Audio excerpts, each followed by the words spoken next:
Hi guys, my name is Maria Park, and this is Approach the Nerd, and I am here with my good friend Joe at Joe's Geek Show. Please check him out; he has amazing content. And today we are going to be talking about a lot of nerdy stuff because a lot of nerdy stuff got released this week, so we got lots to talk about. So we're going to jump right in, and the first thing we want to talk about is the Batman teaser trailer. What did you think about that, Joe? I absolutely loved it. I mean, just from the beginning of when it was announced that, Matt Reeves was making a Batman movie and then Robert Pattinson got cast, I am actually a Robert Pattinson fan. I love his work, like, post Twilight, of course, movies like Highlight. Last year he was in The Lighthouse, was just such a great movie. He's just been in great movies. He's a great actor, and I feel like, he was definitely fit for this type of role. I really love the tone that the movie goes for. It's very, it's very grungy and gritty. Matt Reeves said, he's going for a noir style tone, so it's going to be, Batman in a detective story, which is something we don't really see him do actually on the big screen a lot, and just going full detective mode. And just everything from like I said, the tone, the colors. I mean, everything looks fantastic. This is going to be a very street level Batman movie. And again, I was excited at the announcement, but this trailer just cements my excitement. Yeah, I felt the same way. I think we talked about it earlier. I was really impressed that the way they shot this movie was very grim and dark and had that whole Netflix Daredevil type, kind of like Daredevil meets Gotham, the TV show type, film style, which I really, really like and think is very appropriate. I love that we got to see the black eye, makeup, that he took the cowl off. Like we were talking about this earlier. That's not something we've ever seen him do, except the comics. So I'm very impressed with that. I'm impressed that in the trailer, and I could just be reaching here, but we may have a potential Robin already, because I know this is going to be a trilogy. I believe they wanted to do a trilogy. And we already have somebody that could be potentially Robin in some of the coming movies. And potentially we saw a Red Hood. So I am really, really excited for this movie. I don't know if they focused a lot, and I could have missed this on Riddler. I know we had Riddler leave messages in the movie, but I don't know if we saw him. And I have to go back and look at the trailer because I just watched it this morning. I don't know if we got a full view of what Riddler looks like, but yeah, Robert Pattinson, he definitely came a long way from the vampire that was pale with Crayola glitter all over his body, because he just from the scene where he's like, they're like, "Who are you?" and he's like, "I'm Vengeance." I'm like, okay, I can subscribe to this. And he beat the hell out of that guy that said, "What are you supposed to be?" I mean, that I was like counting the hits. I kept going back. I'm like, wow, he's really pounding this guy. So I really think that the character itself, who I've always thought Bruce Wayne needed therapy after his parents were killed and never received it. So I really believe that this is an actual authentic portrayal of somebody who has not dealt with mommy and daddy being murdered and is a little bit crazy. And I'm completely subscribed to it. So yeah. Yeah, no, same here. And yeah, I don't believe we got like an actual look at him in the trailer. I know we saw Colin Farrell as the Penguin for a quick second, which I gotta say, holy crap, I actually had to look just to make sure that was still Colin Farrell, because the amount of makeup they put on him, I'm just like, is that Colin Farrell? I did not recognize him at all. I'm very impressed with that actor. He's like a completely different actor. Like, there's actually an actor, I can't remember his name right now, but there is an actor that does kind of look like that. And I saw people on Facebook like, why didn't they just cast this guy as the I can't remember that particular actor's name right now, but still, I mean, hey, good, good on them. I just hoping as time goes on, we get more images and more footage and stuff like that. I really want to see Andy Serkis as Alfred. Oh yes. Jeffrey Wright as Commissioner Gordon looks really great. I think he's going to do an excellent job. And stuff like that. And I'm not sure if they were. I know they had been I know they'd been talking about Batgirl. Probably not in this particular movie, but I think maybe more in one of the other movies in the trilogy. I think we're going to see her. I don't think unless I missed it, I don't think they actually announced anyone even being cast as her, but I could be wrong. I don't know. I'd have to go back and look because, like, people are getting cast in this thing all the time. Oh, and then of course, Zoe Kravitz. I think she's gonna do good as Catwoman and stuff like that. We saw her like pre-Catwoman suit, and I'm sure as time goes on and we get closer to that release date, we'll probably get a trailer with her in the full cat suit, which should be really, really, really awesome.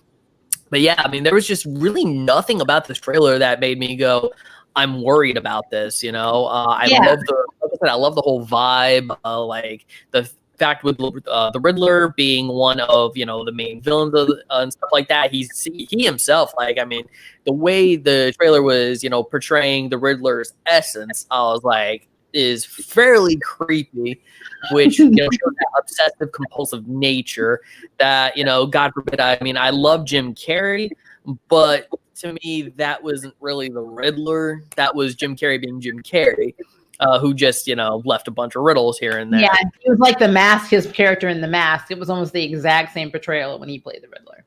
So I do agree with that.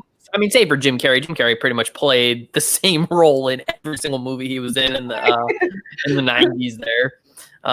So I definitely look forward to getting a more full-on appearance of the Riddler and stuff like that, and as well as the Penguin, of course, and whoever else they pop up in this movie. Because I mean, I was reading a while back that this is Batman essentially year 2. With maybe some long Halloween kind of vibes going on, like they're supposed to be taking some story elements from Long Halloween, but of course we'll have to wait and get like a more full on trailer, I guess you could say, before we could really know that for sure. But either way, I'm just super excited about this movie. And, what I find, one of the things I found really fascinating is when this movie got first announced and Robert Pattinson got cast, there were, once again, it happens with a lot of Batman castings and just people cast in Batman films, is that the internet just seemed to collectively have lost its mind. But after this trailer, I see people like, okay, I can admit when I was wrong and stuff like that. Now, because I was sitting there the whole time just advocating for this movie so bad, because I'm like, the cast is amazing. You have a director that quite honestly hasn't really ever had a bad film. I mean, Matt Reeves is responsible for the Planet of the Apes trilogy that we had, the newer one. And, because War for the Planet of the Apes was just fantastic and stuff like that. That was one of my favorite movies that particular year. I mean, with the amount of talent that they have behind this film, they would honestly have to try to make it bad. Yeah. I mean, I guess, because I know it is during year 2, so it is the second year of technically Batman's run. I do like the fact that he hasn't ticked off GCPD or Gordon yet. So he's not, because normally we're used to Batman not working with them, being a vigilante, and they're like, they use the bat signal to call him, but of course they understand that Batman is not the law. He is a man dressed as a bat running around dispersing, his version of judgment. So I like that they're actually working with him in this. I think this whole movie I could see this on Netflix as a series. I really could. And this is not me hating on it, because I loved the Netflix Marvel series that they had. I'm a big, big fan of what they did with Daredevil, especially specifically. So like that, I could see this played out. And I really love how dark this movie looks. I'm just, to me, I kind of feel like if this is going to be a trilogy, they're probably not going to introduce a lot of the characters up front, because they want to keep some of that under wraps. So we're probably going to just see what's happening with Riddler and with Penguin, and how Bruce deals with that, a little bit of his backstory. I'm hoping, this is just me, this is year 2, I'm hoping we do not have flashbacks of his parents being dead, because that scene has been filled so many times. I'm kind of sick of it at this point. We all know what happened to Bruce Wayne's parents. So I just hope that we just kind of take up from year 2 and not just, my parents were killed, I'm a little crazy, and now it's year 2. I'm hoping that. Well, funny enough, the only movie we've never seen Bruce Wayne's parents be shot was Batman and Robin. Yep, and that's no. Like also Batman Returns. So Batman Returns and Batman and Robin are both like the 2 movies where we didn't see that. You know, because it was great in 1989, you know, but then after a while, you're just kind of like 1995, and then Batman Begins, and then we started getting Batman Superman. I was just like, okay, okay, we get it. His parents were killed in an alley. Yeah, I'm tired. We understand. The only time it even made sense to show that scene again was in Flashpoint, and Flashpoint was amazing. And I actually love that version of the Batman story. I prefer that version normally because I love the fact that it was Thomas Wayne that was Batman, and that the mother went crazy and Martha was the one that was a Joker. I thought that was perfect. That explained so much why the Batman couldn't kill Joker. Because I love that, but we're probably never going to get that when they do the Flashpoint movie, whenever the heck that is. So, Yeah, well, I mean, they've already said a while back too that it's going to be kind of Flashpoint, but it's not going to be Flashpoint. It's going to be like Flashpoint inspired. Yeah. Well, so we can keep moving on. Before we move on to our next topic, I'm really also hoping that we don't have a Selena Kyle origin story in this movie. I want her to be in year 2 of being Catwoman. I don't want us to see her become Catwoman in this, because that's something else that's kind of been overplayed, and I kind of feel like that'll take a lot of the movie, and that would be very irritating. So and so I'm really hoping we are all literally 2 years into both of their journeys. Yeah, I mean, we very well could be. I mean, of course, though, judging from what we saw, she's got a very early costume going. Like I said, she's not even in the cat costume yet, so it's like, could it be flashbacks, or could it be just she's starting out as Catwoman? We're not really 100% sure on. I mean, as far as Catwoman origins go in terms of film, I mean, we saw it in Batman Returns, Tim Burton style, of course. So, she had to get pushed out a window and fall down like 30 stories and somehow not. But even so, the only other time we had Catwoman in a movie was, of course, the Halle Berry movie, which we like to forget that ever existed. No, we also had her in Christian Bale's movie. Yeah, I was about to bring up Dark Knight Rises, which that was not an origin story either. So, I mean, it really wasn't. No, she was already. Yeah, she had already been Catwoman. She had established, a name for herself. In terms of her criminal record and whatnot. So, I mean, I wouldn't be opposed to a side Catwoman origin in this movie, as long as they pay enough attention or give it the proper attention without making it, of course, the center focus, because Batman's got to be the main focus of the movie. I mean, because the way that this movie is very grim. Would be perfectly okay if they did a semi Catwoman origin in this movie. Yeah. I mean, I don't mind. I just don't want it to be involved like Michelle Pfeiffer was. Now, Michael Keaton's always going to be my Batman, but that's more of an age thing. God, you can never replace Michael Keaton for me. That's my Batman. But I didn't mind Michelle Pfeiffer as Catwoman. I am very excited for Zoe. I think Zoe's going to do a very awesome job. She's a very good actress. So I am not hating on that at all. I just don't want I don't want them to spend so much time on her being timid, and then she, can't stand up for herself, and then she sees the wrong thing, and then she becomes the Catwoman. It's like, okay, what the heck? This is Batman year 2, not Catwoman year 1. That's all I'm saying. So I don't want to see. Yeah, the timid feature of Catwoman's always been like a really odd one to me, because, especially when they try to portray it as she's got like superpowers to a degree. It's like, no, she's just a really good jewel thief who's just like really great at stealth and stuff like that. She doesn't have any powers. You can't shoot her 9 times in the chest and she's still walking that off. But she was like the original Black Canary. A really good jewel thief, and I think starting off as a more confident character would make sense a lot more, because I've never understood the whole meek and mild kind of portrayal of Catwoman. Kevin Jones says, my impression from the trailer was that this was year 1 for everyone. It's supposed to be set in year 2, but I mean, there's a learning curve. I mean, just because it's your sophomore year doesn't mean you're getting it right. So, yeah, exactly. Like there were some stills I know a few months back of it was like Bruce Wayne, aka Robert Pattinson. He was on the ground. He was getting the crap beat out of him, and some, and like there's this kind of working, I don't really want to say theory, but kind of, I guess, where people are pretty much like guessing, and even from the trailer it kind of looks like that he's going to be so far into Batman that he's just kind of going to let Bruce Wayne look like a wreck. You know what I mean? So it's kind of like, because a lot of people have never really understood in terms of the movies. It's like, does it make sense for Bruce Wayne to go around beating up 50 guys? And it's like, yeah. Or does it make more sense for Bruce Wayne to take those hits to look like, to look like he doesn't know how to fight? Yeah, well, I mean, in the comics, we always over-exaggerate all of our comic heroes' abilities. I mean, you've taken martial arts, I've taken martial arts. We know how long it is to master one art to become a master. You cannot tell me there's a comic book character that's the master in his 30s of 6 martial arts, in a row. That's impossible. So you suspend your disbelief a lot in comics. So I guess you have to do that in the movies too. But I will say again, when he was beating that hoodlum, when that guy was like, "Who are you supposed to be?" and he just starts wailing on this guy, I was like, all right, that sold me right there. I'm like, okay, he's crazy. He's playing Bruce. No. Bruce should be played.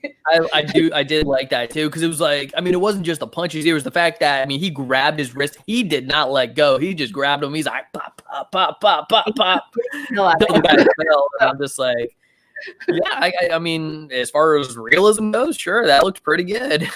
you know, and I mean, I think a lot of people are probably going to be missing the last fight scene from Batman v Superman.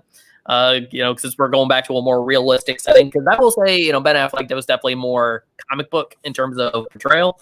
But I'm perfectly fine with it. Again, I'm fine with it. I mean, when it came to Christian Bale, I mean, he wasn't like overly like acrobatic and stuff like that either. He was just brute force.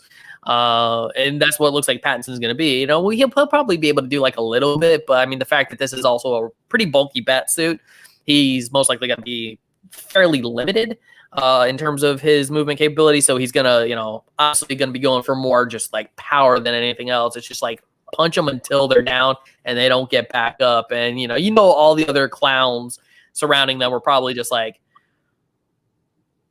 okay, do we really want to deal with that? I mean, yeah. I like I said, I think it's going to be really cool. I'm very impressed so far. So, yeah. And I mean, honestly, if they had made this into a series again on like Netflix or something, I would have been all over it, because it really reminds me of Daredevil season 1. It just really does, like just from the filming quality so far. I mean, again, like you said, they may polish it up, but I hope not, because I actually am digging how they're filming this. So fingers crossed. What about the Wonder Woman 1984 trailer? Oh, we got to see Cheetah. We finally got to see Kristen Wiig as Cheetah. What did you think about that? Well, I mean, personally, I think that the furries are going to go crazy for sure. Absolutely. Just throwing that out there. Yeah, no, I mean, it was a good trailer. I mean, I got the exact same feeling that I got from the first trailer that we got in terms of, the tone, the style, and stuff like that. I appreciate that Patty Jenkins is going bigger with this movie in terms of like, really pushing the special effects a lot more than the first one. The first one was definitely that origin story, had that wartime grunge. Here she's going full out superhero movie. Diana's like just whipping across lightning bolts on her last, though. It's just kind of like, eat your heart out, Spider-Man. I just that's been amazing, actually. Yeah. Yeah, which I thought was just freaking awesome. Maxwell Lord seems like he's going to be a very good villain in terms of like, he's going to have that power to kind of like grant wishes sort of thing, which I was reading that, that's the working theory for how Steve Trevor's alive. That, maybe Diana just kind of wished he was alive sort of thing. But then again, there's also the idea that maybe he did get out of the plane in time. Because I will say he has an age, though. I mean, he had so yeah, something happened. Well, I was gonna say, because he's got some wrinkles, he's got some gray hair and stuff like that. So he's definitely he looks older than he did in the Wonder Woman. So, but by that point, he should still be a little bit older than how he's looking in the movie. It's gonna be interesting to see how they end up dealing with that one. But yeah, no, everything else was great. We got a lot more into Kristen Wiig's Cheetah character in terms of her backstory. You know, it's going to be sort of like, kind of like, you know, I don't want to say typical villain. You know, maybe she was probably, it looks like it's going to be one of those scenarios where maybe she might have been a little obsessed with Wonder Woman, but that, you know, which leads to jealousy, which leads to her, you know, wanting to get this power to become Cheetah in order to tackle her, kind of thing. So yeah, and so that's what I was trying to figure out, because the first trailer they were at lunch and they seemed to be, you know, becoming really good friends, and I know I believe they're work colleagues because you know, Barbara Minerva or Cheetah is an archaeologist, so I figured they worked together. But I'm like, what could have happened to make her that jealous of Wonder Woman? You know, like in the trailer, you hear her say, I don't want to be, you know, like them. I want to be better than everyone. I want to be an apex predator. And it's like, okay, but what inspired this in you? What made you want to be this way? Were people taking a dump on you repeatedly? Is that what we're going to see? Like I love the scene where you see Deanna going to the gala and she's getting out of the limo, and then she walks in and everybody's staring at her. And then you see, you know, Barbara or Cheetah coming in, and then kind of people are looking at her, but not in the same way they're looking at Deanna. And I'm just wondering if that's getting to her, if it's jealousy. Like, did Deanna get a promotion and you didn't? Or is everyone fawning over a discovery that you actually helped, you know, make, and, you know, she got all the credit? What is it that's going to make her that, you know, hell bent on getting rid of Wonder Woman? That's what I want to know. Yeah, well, I mean, in the trailer itself, I mean, I think that was sort of fairly explanatory too, because even in the trailer, you know, Kristen Wiig's Cheetah character, you know, prior to being Cheetah, was she had even said that, you know, people like you get everything while people like me get nothing. So I think, you know, even if they are work colleagues, yeah, that's probably going to be a deal. It doesn't seem like you know, Diana's going to be doing the secret identity thing. People are going to know she's Wonder Woman because she's out in the public. You know, people are going to be able to see her face and stuff like that. You know, so. Maybe, yeah, it's also like you know, almost like, you know, if they are working together, she's working with a celebrity, and it's like, even if she makes the discovery, it's the celebrity that's going to get the credit for, you know, for her discovery and stuff like that. So yeah, like that's, for my observation, that's pretty much what I got from it, is that it's going to be sort of like a friendship / admiration kind of thing, which is just going to turn to jealousy and hatred and leading her to become Cheetah. And then, yeah, when we get the final shot, like, I'm sure they're going to touch it up a little bit because it did look a little rough, but at the same time, I do like the overall look of Cheetah in terms of like how the fur sits, and, you know, they got, you know, going the long hair bit. Because I was definitely worried about that, because you know, I've seen Kristen Wiig in a few movies that, you know, she's a very good actress for sure. I was just like, but I've never seen her in a role like this. So it's like, okay, this should be interesting, you know, but I was convinced definitely by the end of the trailer. And I'm just, you know, it's another movie that I'm excited for. I'm glad that Patty Jenkins is, you know, up in the special effects, up in the production, you know, making this a bigger movie. And I think she also said that, you know, she's not really looking to tie it into the other DC movies. She wants to kind of be like James Bond, where it's like every movie's a standalone adventure. And I like that idea as well. I do think that it does present some issues because, you know, between Wonder Woman and Justice League, they said that Wonder Woman was not operating during, you know, between World War I and Batman v Superman. So I'm wondering how they're going to get around that, or if that's just going to be kind of like, you know, if they're even going to address it potentially, or if it's just going to tie into the whole Maxwell Award with the whole granting wishes aspect. But yeah, what are your thoughts? I mean, honestly, and it's really hard with the DCEU. It's so disorganized anyway. I mean, I'm just gonna be real with you. I mean, look at Batman. We have a new Batman, new Bruce Wayne. They've de-aged him. You know, he's completely regressed. So, I mean, it's almost like they're reinventing the Justice League anyway. I guess my thing is with Ben Affleck and Gal Gadot, because even though I think he's in his late 40s, I want to say Ben Affleck was or is, and Gal Gadot is like in her 30s. Seeing them together side by side, it kind of looked like two very like battle beaten superheroes. But now you've got Batman year 2. So if you incorporate Robert Pattinson now into the Justice League, he literally looks like he's the same age as the Flash, as Barry Allen. So the dynamic has shifted. So like when if Wonder Woman is it going to be reincorporated in a new reinvention of the Justice League, and you got Robert Pattinson talking to her as Batman, I'm not going to be taking him seriously in terms of her talking, because she's the one that you're like, well, she's the senior in this, and this is Batman. You're not used to seeing that, that dynamic, in any form of the Justice League. Batman is a very prominent voice. He, come on, he has like a contingency plan for everybody. So, I mean, it's going to be interesting. It's almost going to have like a Wonder Woman Robin feel to me. So yeah. I have a lot of problems with the DCEU, honestly, it's sad because I love the DC universe. I don't pick between Marvel and DC and Image or any of the other, Milestone. All of them are great comics in this, or make good comic characters.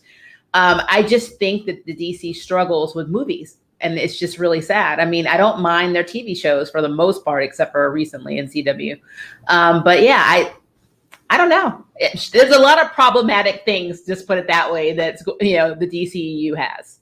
So yeah, I would definitely say, yeah, the DCU definitely does struggle. I don't think with the Robert Pattinson we're gonna have to worry about that. Matt Reeves has already said this is meant to be a standalone universe. They're not going to be tied in. Actually, it was even announced that Ben Affleck as well as Michael Keaton are most likely both going to make an appearance in the Flashpoint movie, or Flashpoint-ish.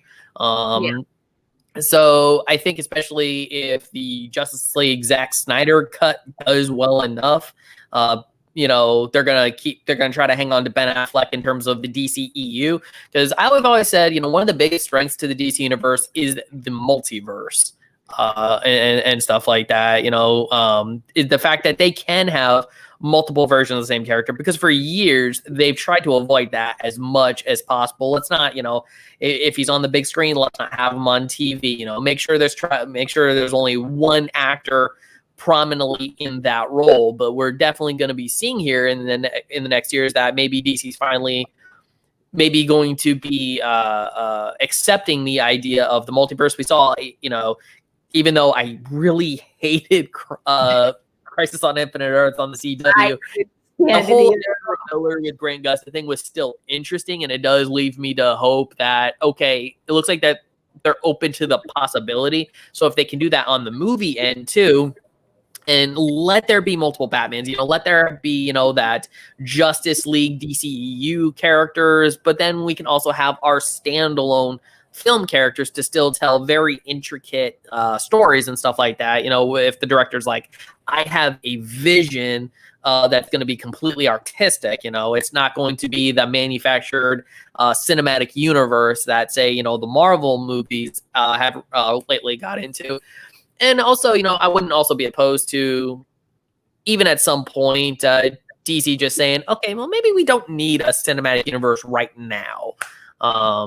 Just because, it has been a bit of a mess overall. Yeah. You know what? You just made an interesting point, though. I mean, that's a good way of fixing their cinematic universe, is by having, like, say, Ben Affleck's Batman and the Justice League are on Prime Earth, and then you have Earth 2 and Earth 3. And I would be completely down with them saying that. Even having the Joker be on a different Earth, the Joker movie being on a different Earth, would be, to me, a way of fixing the problem. And then eventually, if everything goes into Crisis on Infinite Earths, they have potential to make something a lot flipping cooler, split it into 2 movies, and I would be down with that. That would be cool. Because honestly, between Bebo and the Anti-Monitor really just standing down from gunshots, I was pretty much done with Crisis on Infinite Earths on the CW. Oh my God. Yeah. Well, I hope Bebo never goes into the DC universe like the movies at all. That was just Jesus. It was horrifying. But as for overall, the Wonder Woman 1984 movie, I'm excited. I really am. And like I said, everybody always wanted to see Wonder Woman, fight Cheetah in live action form. That's something everybody has always loved. And like a lot of the boards in the past, like when we had animated movies or we saw the Justice League TV or cartoon series, everyone was like, why isn't they fighting? Why aren't they fighting? Why aren't they fighting? We want live action. So now you're getting what you want. And it looks pretty badass. Exactly. I mean, heck, I'm even reading this Wonder Woman run right now in trade paperback. And there was a story with Cheetah and Poison Ivy, and it was so cool. You know, what is it? Poison Ivy gave Cheetah some poison to tip her claws with so she could scratch Wonder Woman. I'm like, that's badass stuff. Totally want to see something like that in the movie. You know, see Cheetah outsmart Wonder Woman and stuff like that. But yeah, definitely excited. The only catch I'm going to say is, you know, Warner Brothers, I know this movie's still, you know, about a year or so off, but if we're still kind of dealing with what we're dealing with right now, please release it on VOD. Don't be Disney. Now you just made me just segue into my next topic. Let's talk about it, Joe. The New Mutants movie. I have been waiting for this flipping movie since they announced it in 2016. It has been delayed so many times, and now you're telling me, well, I'm stuck in my house where I couldn't celebrate my spouse's birthday out in public, our wedding anniversary. We had to do virtual with our friends on Hangout. You're telling me that I need to risk COVID to go to the movie theaters where you cannot be socially distanced. I don't give a crap what they tell you. Oh, we're going to make every other roast. No. Dangerous. So now I have to wait till it comes out on Blu-ray. I'm like, really? When is that? 2022? I am so annoyed. And the original New Mutants team are one of my favorite X-Men teams ever of all time. So I am irritated as hell that I am not going to be able to see this movie next Friday because I can't. I refuse to go to the theater. Our theaters are open because our city is stupid. So I'm really unhappy that I can't see this movie on Friday. And I mean, it looks so good. Like I saw the clip with Magic, and there, you know, she's going off to, of course, battle the bear, and then she's like, and you know, they're all like, "You can't go in there. It's magic," and she's like, "So am I." And I'm like, "Oh, they even got magic now." I'm so angry. I'm so angry. I flipping love this movie. I do like the fact that, because, you know, if you've read I'm sure you have, the original New Mutants, it was set at Xavier School. They were not in a mental hospital. This is all a retelling. It is dark. I love it. I think it is awesome. But I feel like they could really incorporate them into the MCU. I just said it. There are ways to do this. I know Disney doesn't want to do it. I know they're not trying to play with anyone. They don't want to hold hands with anyone. But I mean, come on. These characters, especially Magic. Magic would be very instrumental in that universe. I mean, I know they have Scarlet Witch. I'm not a big fan of Scarlet Witch. I didn't like her in the comics. I don't like her in the MCU. I think she's a biatch. So when there's no more mutants, you know, everyone's going to hate her anyway, so I don't care. But Magic, Ilyana would be effing amazing in the MCU. The actress they have for her, I mean, that she is the walking embodiment of what I envisioned her to be, live action form.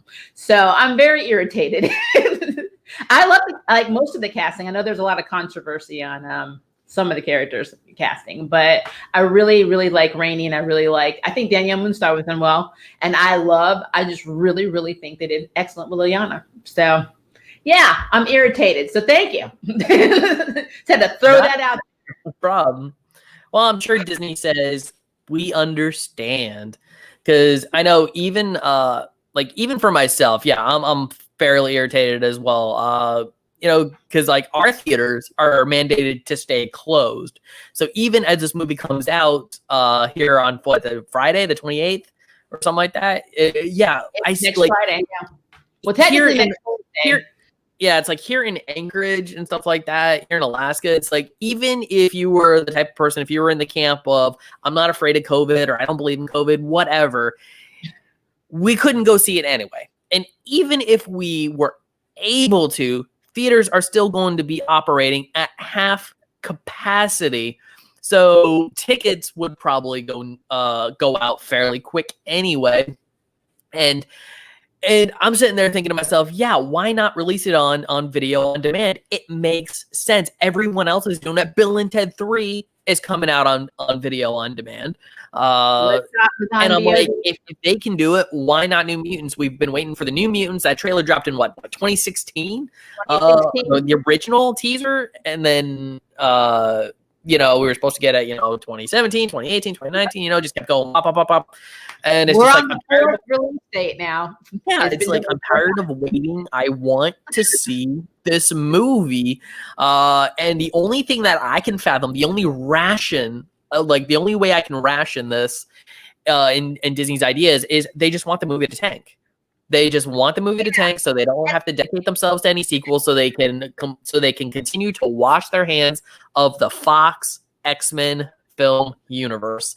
That is the only way I can think of why they would even go that direction, because like I said, either movie theaters are not open or they're operating at half capacity. Even if you filled every single seat of theater that's open at half capacity, you're still not going to get anywhere near as much money as you would as a full release with theaters being completely open or video on demand. 100%. 100. Well, I know, like, my spouse had read an article, I believe yesterday, and I just remember that something about a lot of the movies, not just New Mutants, are having to be released in theaters contractually. They can't do it on VOD on some things. I don't know what that's about. Maybe it's a producer thing. Maybe it's something that they had to sign ahead of time. If anything happens, it has to go to the theaters, because nobody thought COVID was going to affect us like this originally. This is unprecedented. So we do understand that a lot of the studios are scratching their heads and they don't know what the heck to do. But come on, Mulan's going to be on Disney Plus, and people were waiting years for a Mulan live action, rendition. Yeah, but just remember though, even though you're paying for Disney Plus, it's still going to be an extra $30. Yeah, that's true. And I'm not paying it because I'm going to wait for it to come out on Blu-ray because I'm cheap that way. But I would pay for. I will tell you now, I would pay for a New Mutants. That's how much I want to see this movie. Yeah, I'm totally pay for New Mutants. Yeah, for sure, because I'm tired of waiting. It's like you've hyped me up for the last several years. Even though I'm pretty sure it's going to be a different product in the end than what it was originally promised, because that original pitch as a horror movie was fantastic. And it looks like it is going to go a little bit more on the superhero route towards the end. But even so, as long as it's paced well and the transition is good, I just look at this trailer, all the trailers, and I'm just like, this is probably going to be a good movie. It has to be. I mean, if it's not, well, crap. But you know what? At least I'll be able to finally let it go once I've seen it. Exactly. I've been dying since 2016. 4 years. Okay. Mufasa. Like I said, I love New Mutants. They are my X-Men team. I didn't mind the Reinvention Volume 2 New Mutants, but that's what I call them. But my original New Mutants team, they're in my heart. I fucking love every character. I am so angry that I can't see this movie, because of, not just because of COVID, but because they refuse to release it responsibly on VOD, where people would be safe and it would make a lot of money. I think it would make a ton of money. So, whatever, Disney, you're lost. You're an idiot. So Suicide Squad, we were talking about that earlier. They have announced the cast. Well, they had a teaser with the cast, which looks pretty cool. Who are you excited to see in Suicide Squad? Oh boy, when it comes to the new cast, because first off, yeah, there's only 4 returning cast members with Viola Davis, Joel Kinnaman, Jai Courtney, and Margot Robbie as their respective characters. Everyone else is new, and first thing I will say is that it is insane how large this cast is. I mean, I'm of course excited for Michael Rooker, Nathan Fillion. Those are probably 2 of my biggest ones. What's his name? Hold on a sec. I think it's what is it? Oh, David Dalsmakian as Polka Dot Man. I mean, come on, we're getting Polka Dot Man in this movie. That is insane. King Shark is in this movie. You have Sean, because it's being directed by James Gunn, you have Sean Gunn coming over as the Weasel, which looks like they're gonna be trying to make the DCU version of Rocket Raccoon. This is just such a huge cast. It is insane, which I'm thinking, James Gunn's probably going to take the whole Suicide Squad thing and run with it if we're having such a large cast. I said it in my video that's coming out later today that, expect a lot of heads to probably blow up in this movie, which I'm definitely hoping for, because that was one of the, things I just didn't really care for about the original Suicide Squad was you got Slipknot died. It was a lot more censored too. Like original. it seemed like a lot more. It was more censored to me, the original Suicide Squad movie. Oh yeah, no, that movie got recut, I think, behind David Ayer's back. WB was just like, "Hey, guys who did the trailer, can you kind of make this like Guardians of the Galaxy a little bit?" Well, I'm excited about Peter Capaldi because I'm a big Doctor Who fan. So as thinker. Yeah, I'm really excited about that. I'm happy he's actually in this movie in general. I know he's done a lot of acting over the years, but he's always been more on the UK side and more like theater side. So I'm really happy they have him. It seems like they're bringing every Doctor Who actor into something in some way and into the MCU. That and every BBC Sherlock character seems to be crossing over too, because it's really interesting how that's working out. But yeah, I was looking at the cast, and there's so many. Like we have Luna, Ratcatcher 2. We have Soldado is in it. I mean, this is crazy. You have Idris Elba coming in. That's sort of like Idris Elba coming in as a character. Instead of having Deadshot, they're gonna have Idris Elba. Idris Elba as Bloodsport and any other character fine with me because I love him. So I have no problem with that. Now, my question is the timeline. What's the timeline between this movie and the Birds of Prey Harley Quinn movie? Like, I don't think we really have that information as of yet. I mean, as of right now, I'm going to assume that it's either sequential or this movie takes place before Birds of Prey. Because I mean, Margot Robbie is of course in it, so she obviously has to still be on the Suicide Squad, probably still locked in a cell. So if I had to guess, it would go Suicide Squad 1, the Suicide Squad, and then Birds of Prey. So we should be getting a lot of like Mr. J references then, because the only reason I'm saying that is when we ended the Harley Quinn movie, she drove off with Cassie Kane. So I don't see her in this, so I'm assuming that this has to be pre-Harley Quinn movie. Yeah, that's the timeline I would at least work out in my head. Like maybe at the end of this one is where she either earns her freedom or just finds a way to escape. Okay. It looks really good. Like Nathan Fillion again. Yeah, the fact you got Nathan Fillion. I am really looking forward to just seeing Nathan Fillion and Michael Rooker just have some scenes together. That should be fairly interesting. Well, I have loved him since Firefly, so I think it's going to be. Oh really back in the early 2000s, especially, everybody was just like clamoring for Nathan Fillion as Hal Jordan Green Lantern, which he did end up voicing him in the animated DC movies, but come on, he would have been such a great Hal Jordan. I'm totally missing that. Yeah. Well, I mean, I feel like he still has a shot later on, an older version, if they decide to ever do. Like, if they did a Jon Stewart movie, I would not be unhappy, and then have him be Hal and be like, kind of guiding him, I guess, along the way. That would be really cool.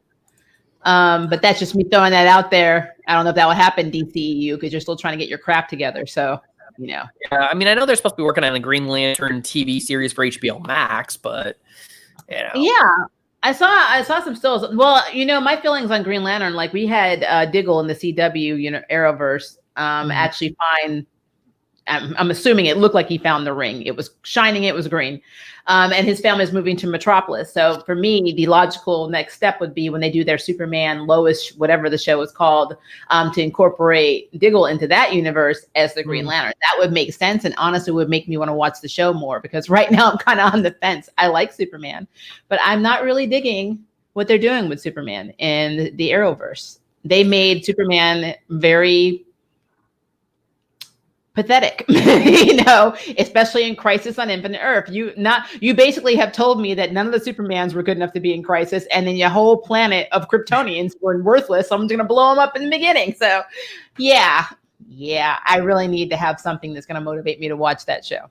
And right now, I have no interest. So, yeah, well, I've seen people talk about Tyler Hoechlin's Superman, especially when it comes to Crisis, and the term "cuck" came up quite a bit.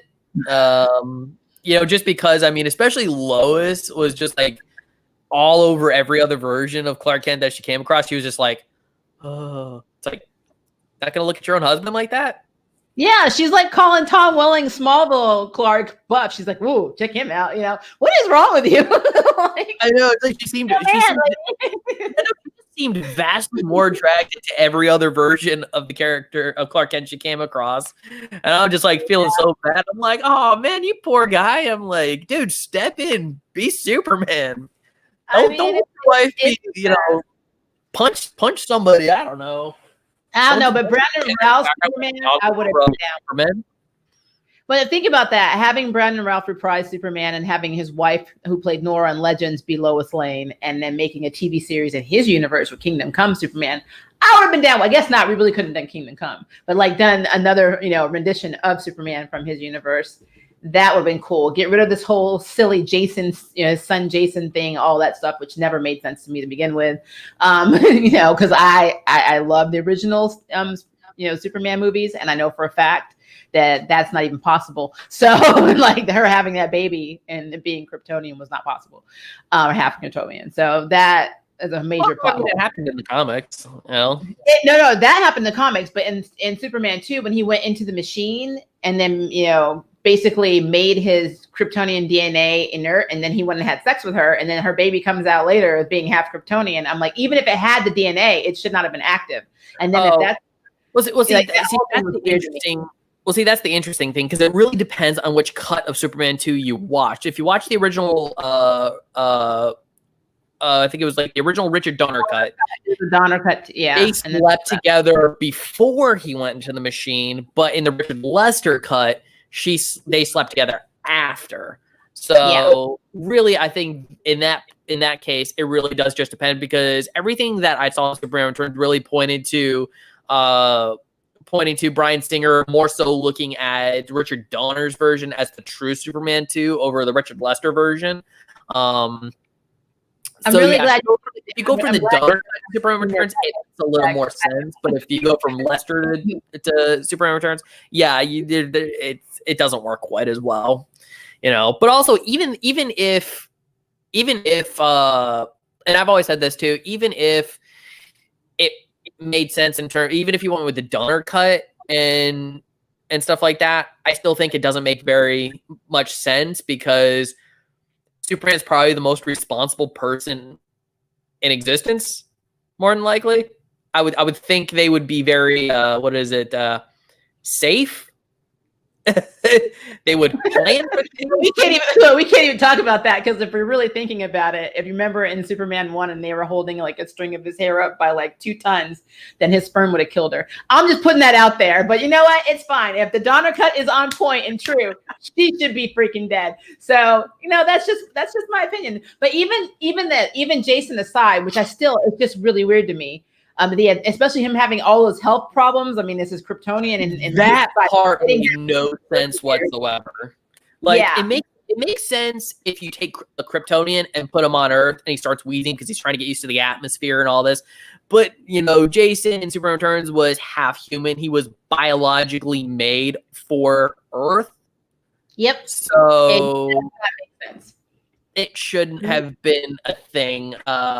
I could see them maybe just going with, oh, his powers were dormant for a while, but all the health problems associated with it. Yep. No, that was way too much. It's just another example of the Bryan Singer. What's funny enough too is, you know, I used to have the novelization written by Marv Wolfman, the comic book that was associated with the movie, the video game and stuff. I had the video game, PS2 version. The movie was the only version that had Jason as Superman's son. The books, the comics, you know, Jason wasn't even in the game at all, but like the books and the comics, Clark Kent was not the father. Nope. Like, was not. Which is really funny, because remember in that, and it just thought, like, dawned on me, because I did a Bumblebee spotlight video recently. Check that out if you have not. Do you remember in that version, in the video game, the PS2 version, they made Bumblebee a villain? She was like a head boss villain, and I don't know why. Go back and look at the Superman video game, Superman Returns video game, and there literally is there's one boss villain that is in the game, and it's Bumblebee. So yeah, just throwing that out there. Yeah. So okay, so since we're on the DC track, let's talk about the Flash. Technically season 7, which really isn't season 7. Yeah, it's like the back half of season 6, realistically. Yeah. You know, So, the fact that it's coming out after Christmas and stuff, so it's gonna be, you know, it's gonna be a very short season. yeah, I feel like it's only going to be because, like, I'm watching Winona Earp right now, and they had the same timeline of filming, and they had to cut short, so we only got 6 episodes. So I'm wondering if we're only going to get 5 or 6 for this because of that, and they're just going to call it season 7, or Yeah, because we already know Godspeed's not going to be in it. So, like, what's going to happen? Like, I don't know. I feel like this is going to be the shortest season if they do it this way. It'll probably only be because do they have enough to do 13 episodes? Like, well, I mean, the way I see them going about it is because I mean they showed Godspeed in the trailer, but I think that was just a clip from the previous season. The way I see it, they're just going to probably maybe because we got shorted I think 2 or 3 episodes from season 7 or from season 6, so they'll probably stretch it out a little bit. Is the way I see it working. Like I think they can make 13 episodes. They'll probably just do like maybe half the season finishing up the story from season 6, and then the other half introducing Godspeed as the villain for, you know, season 8. You know, since everything got all messed up and stuff like that. I'm just really like, you know, I mean, they can make the trailer look good. I think, you know, because like anytime you get the Flash music in there from the TV show, I love that theme. I think that's a great score. And they always make it look good. It's just when you actually watch it, you're kind of like, yeah. know. I mean, since Crisis, honestly, I'm going to be real with you. I have been so like disappointed in the Arrowverse, and so I have not. Outside of Black Lightning, I have not really like Black Lightning is its own entity. Even though now they are technically in the Arrowverse, they're still not. They still shoot separately. They're in. You know, they shoot in Atlanta, so like they get to say we are not part of your Prime, even though they're all on the same Earth now. They're all on Prime Earth. They're not. It's so separated. Like Black Lightning is not going to pick up the phone and say, "Hey, Sarah, can you legends come over here and help us? We got stuff going down in Freeland." You're not going to hear him do that, you know. And he doesn't need to because he has Gammy. So I mean, I feel like the Flash has been really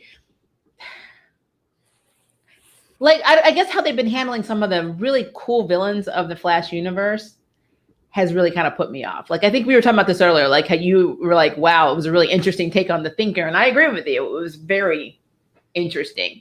I guess they wanted to make it more psychological, you know, have somebody just, I'm going to prove to you that I play chess better than you. And I can Spock you whenever I want. You know, it's almost like my brain is bigger than yours. It's stupid. So there's so many things playing in the Flash that I'm just, I guess, and they've been doing this for so long. I mean, we're going into season 7. It's almost like they're running out of stories, which makes no sense because they have a multitude of stories that they can tell. So well, because I mean, the first half of season 6, they actually pulled from Joshua Williamson's current run of the Flash. Like we reached all the way. Like, I mean, I guess they're so out of ideas they had to reach right into the current Flash just to come up with stuff like when it came to the whole blood work and stuff like that. You know, that character didn't exist before Joshua Williamson's run, as far as I'm aware. And yeah, you know, I've had problems with Flash, honestly, since season 3 because I hated what they did with Savitar. So they're like, okay, let's do future Flash from the New 52, but dress him up like Megatron and say that's Savitar. And I'm like, that's not like Megatron. I love that. You're actually right though. That's a really good reference. It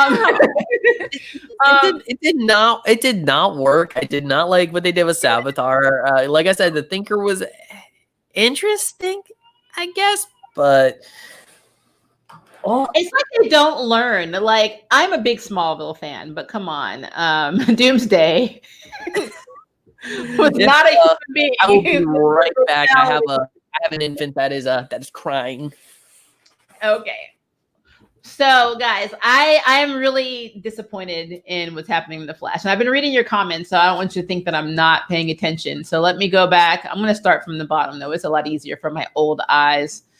Considering how long the comics are, the writers have to excuse for running out of ideas. Exactly, especially when some of the people working on the show are DC employees or DC Comics employees. I think that, when you have Jeff Johns actually giving you advice and advising you on things, it doesn't make any sense that you have no grasp of these characters. It does not make sense to me. I don't get it at all. What do you think of a possible evil Iris? I think it'd be cool. I feel bad for Candace Patton because she gets a lot of crap for being Iris. So, I mean, if they make her evil, that's just going to make people hate her more. So, but I think the Mirrorverse, I mean, it's not what we saw in the Mirrorverse, obviously, but I think for what's going on with Iris, it's pretty cool. Quite frankly, I do wonder, though, how many variations, because in the trailer it looked like there were 3 different variations of Iris. So now we got to figure out which one is the actual evil Iris, which one is the the regular Iris, and which one is the one that's losing her mind. So I think there's lots of possibilities for all of them. Hi, Olivia. She is our 3rd streamer. Say hi. Let's see. Trying to read, and my eyes are bad. And the show screwed over Godspeed so badly. Yes, they did. Yeah, I did not like what they've been doing with Godspeed at all. I mean, like, I will say, even when it comes to the current run of The Flash with Joshua Williamson, like, Godspeed's introduction in the story was was probably the best storyline Joshua Williamson did on The Flash comic book. Yeah. And just to watch them just, I mean, he looks great. I love the costume design and stuff like that, but just like what they ended up doing with him was just so bad. He wasn't even August Hart. And instead, he's just kind of like, oh, I just, I'm going to send robots and stuff that somehow tap into the Speed Force and this and that. And I was just like, well, I think the problem is this. They spend so much time trying to figure out the new variation of Harrison Wells and then trying to recover from what they did in Crisis on Infinite Poop that they can't do anything, to basically improve the Flash. Like, look at the storylines as a whole. Barry Allen made more of an impact and a mess in Flashpoint than Crisis did. Like, everyone just kind of rolled back into their lives. Like, yeah. Like, even with Black Lightning, I cannot find one Easter egg. I've been looking, and I love Black Lightning. I have not found one thing that has changed on their Prime Earth. It's almost like they just picked up Freeland and just moved it to Prime Earth and set it back down. I'm like, your issues are your own. We're going to stay over here. It's weird. It is really weird. So it makes sense that, like, the Flash is... It's crazy too. It's crazy too because, like, even Batwoman, as bad as it was, acknowledged it. She had one special incident, like, of course, having another version of Beth show up in Gotham, like basically a Beth on another Earth that wasn't kidnapped there and wasn't tortured for years and wasn't crazy like Alice. So yeah, we did get that, but that's all we got. The biggest, I think the one that got hit the most was Supergirl. Supergirl had a lot more changes and things that she noticed there. Like Lex Luthor was alive again. He owned the CEO. Everybody loves him. Yeah. Now, one could argue that maybe the reason that, it was that way is because Lex Luthor was pulling the shots and calling the shots. So, of course, he made the city he was in, different, but he didn't really care enough about the other cities to really change anything, which I guess if they had said that, that's fine. But we didn't even get that. It's just like, yeah. We all had a big adventure. All of our worlds blew up. Now we're all on the same Earth. So where were we? And that was it. So yeah, it kind of makes sense that the Flash is not really performing in my mind. And like, I don't know. Batwoman is going to be interesting. I am looking forward to seeing how they pull off this new character that's never been. Yeah, I mean, did you see they even changed the logo for the show? Yep. I'm like, they're just going to be trying to clean their hands of the Ruby Rose era. Like, I'm hoping that they learn their lesson from the Ruby Rose season, and they're like, okay, we can make this a better show.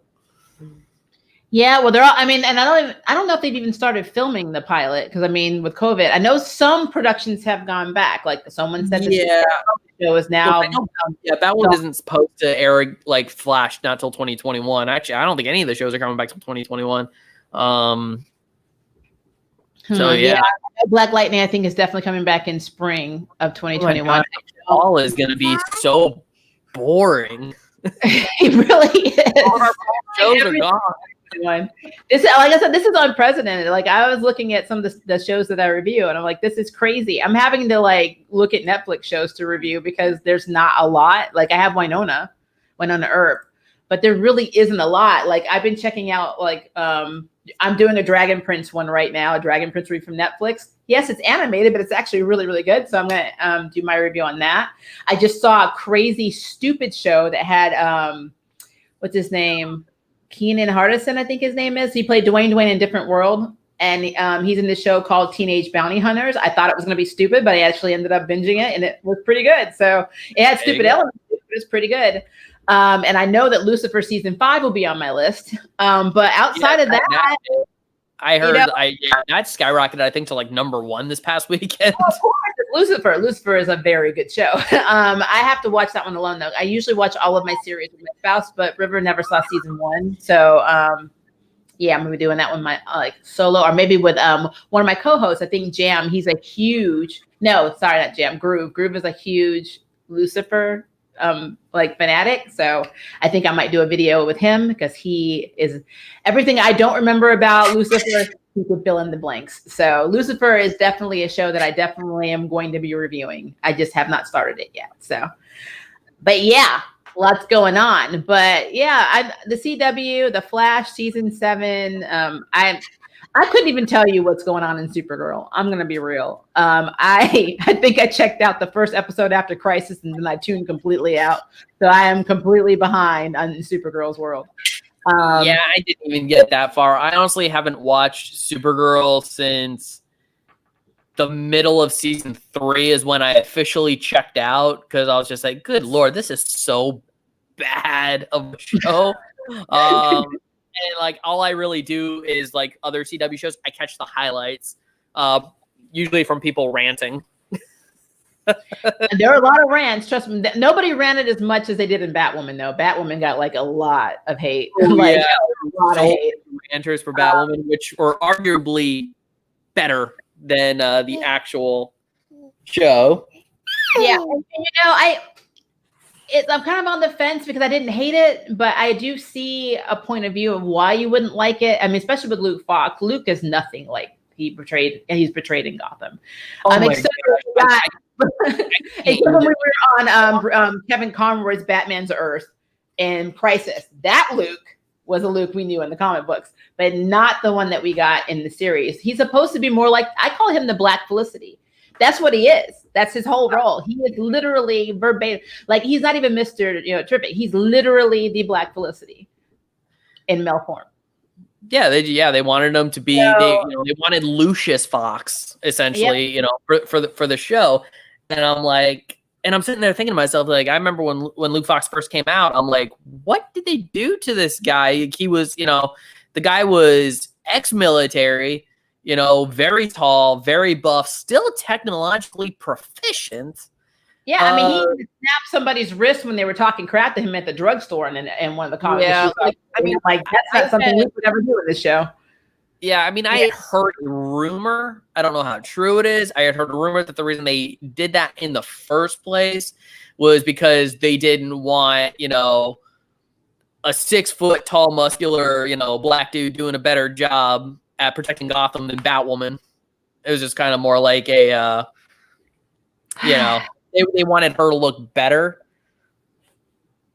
Well, see, I have so many issues that as a queer woman of color who claims her blackness, I don't need you to do that for us. I really don't. I can respect that there can be a badass black man out there beating the crap out of people in Gotham, because Gotham is supposed to be a very rough place. But the Gotham we're getting in the CW actually looks a lot like Supergirl City at night. Like, you know what I mean? It's like, it doesn't look like, it looks like National City at night. That's what it looks like. It does not look like, Freeland looks like Gotham to me. You put Freeland, put Batwoman in Freeland, and I'm like, yeah, that's Gotham. But like, it just, I don't need you to dumb Luke down and make him and regress him into this like little nerdy, he's funny, he's cute, but he's not meant to be funny and cute guy. He's meant to be a strategic genius who has military training and who can whoop your ass and also hack your computer. So, I mean, that's who he is, and Kate Kane was more of a femme. She actually had the red hair. Even though she wore a wig, she had the red hair. She was very, she would dress up and go out and be very feminine, very, sometimes I'm going to say a little promiscuous because that's who Kate Kane is. She was always a lesbian. That was never a problem with anybody because that's always been her character. I mean, if you did not understand that, I'm sorry. Kate Kane was not Kathy Kane. They were completely different people. So, yeah, that whole universe. I get what people had a problem with it. Let's put it that way. But at the same time, I really loved Alice, and I really loved the banter with Alice. I thought Sophie was a good character. There were things they did right, and there are things that I was like, what the heck? So I've always been 50-50 on that series. A lot more. I actually liked it a lot more than Supergirl, though. Out there. And Martian Manhunter is my heart. I love him. And I love the guy who plays Martian Manhunter in CW, but I'm going to tell you guys that is not Martian Manhunter. I'm like, that's not Martian Manhunter at all. No, that's another video. So anyway, so yeah, overall though, as for the Flash season 7 or 6 extended, one of the questions you missed was, what do you think about having an evil Iris? And I answered it. So what do you think? For evil Iris, well, we had Mirror Iris just being really mean to Barry. So yeah, it was kind of a thing where I'm like, okay, you gonna do something interesting with it? No, okay, I'm over it. That's really what it came down to. I'm like, she could have done so much damage. Like, wouldn't that not have been a little more interesting if she actually, instead of actually having like a change of like, heart at the end before she, shattered into a million pieces, wouldn't it have been more interesting if she was just a completely evil mirror doppelganger of Iris and to completely, get the Flash so angry or upset or sad that he would just spend all of his powers. If he wanted to divorce the characters, that would have been the time to do it. Yeah. Now, is that filing for divorce? Is that a thing though, or is somebody had actually posted on one of my videos? I believe it was the one where is Danielle Panabaker racist, and asked me, could I do a video on them being divorced in season 7? And see, everything I've read are on sites that I don't really think you should be. Yeah, they're not reputable. Like in my mind, they're not very reliable. I was going to use another term, but probably would have got me in trouble. But I kind of feel like, and this is just me throwing out there, I could have missed this because I missed a lot. Like I said, I just got the Batman teaser today. So did the showrunner say something on a site that I could actually say is basically more reliable than what I've been reading them on, that they're going to break up West Allen, like they're going to make them divorce? Do you remember hearing anything about that? I have not heard of anything like that. I mean, at this point, like, I know that, there are people that don't really care for, the character of Iris West and stuff like that. But if they go through with that, that will be, I would think, even a dumber thing that they could do. Like, I think that'd be the dumbest thing they could do is to break them up, because it's like, oh my gosh, they're so in love, and then all of a sudden, divorce, why not? Well, and I mean, if they're gonna bring Fiona in, and I'm talking about, this is definitely comic book stuff here, because if you've read the Flash, the original comics of the Flash, that Iris West actually dies, in the comics, and she actually was not from the timeline. She was from the future. She was in a time period where it was war torn and there was disease, and her parents sent her back in time. And so she didn't know this at the time, but when she realizes who she really is, it's kind of too late, because she's already dead. You know, she's actually in another realm basically, and then we get Crisis. It's a long story, but Iris West does die. She is killed. She was not killed by Salazar though. She was not. She was killed by the Reverse Flash. So that whole season 1 should have been Iris' story. She should have been dead.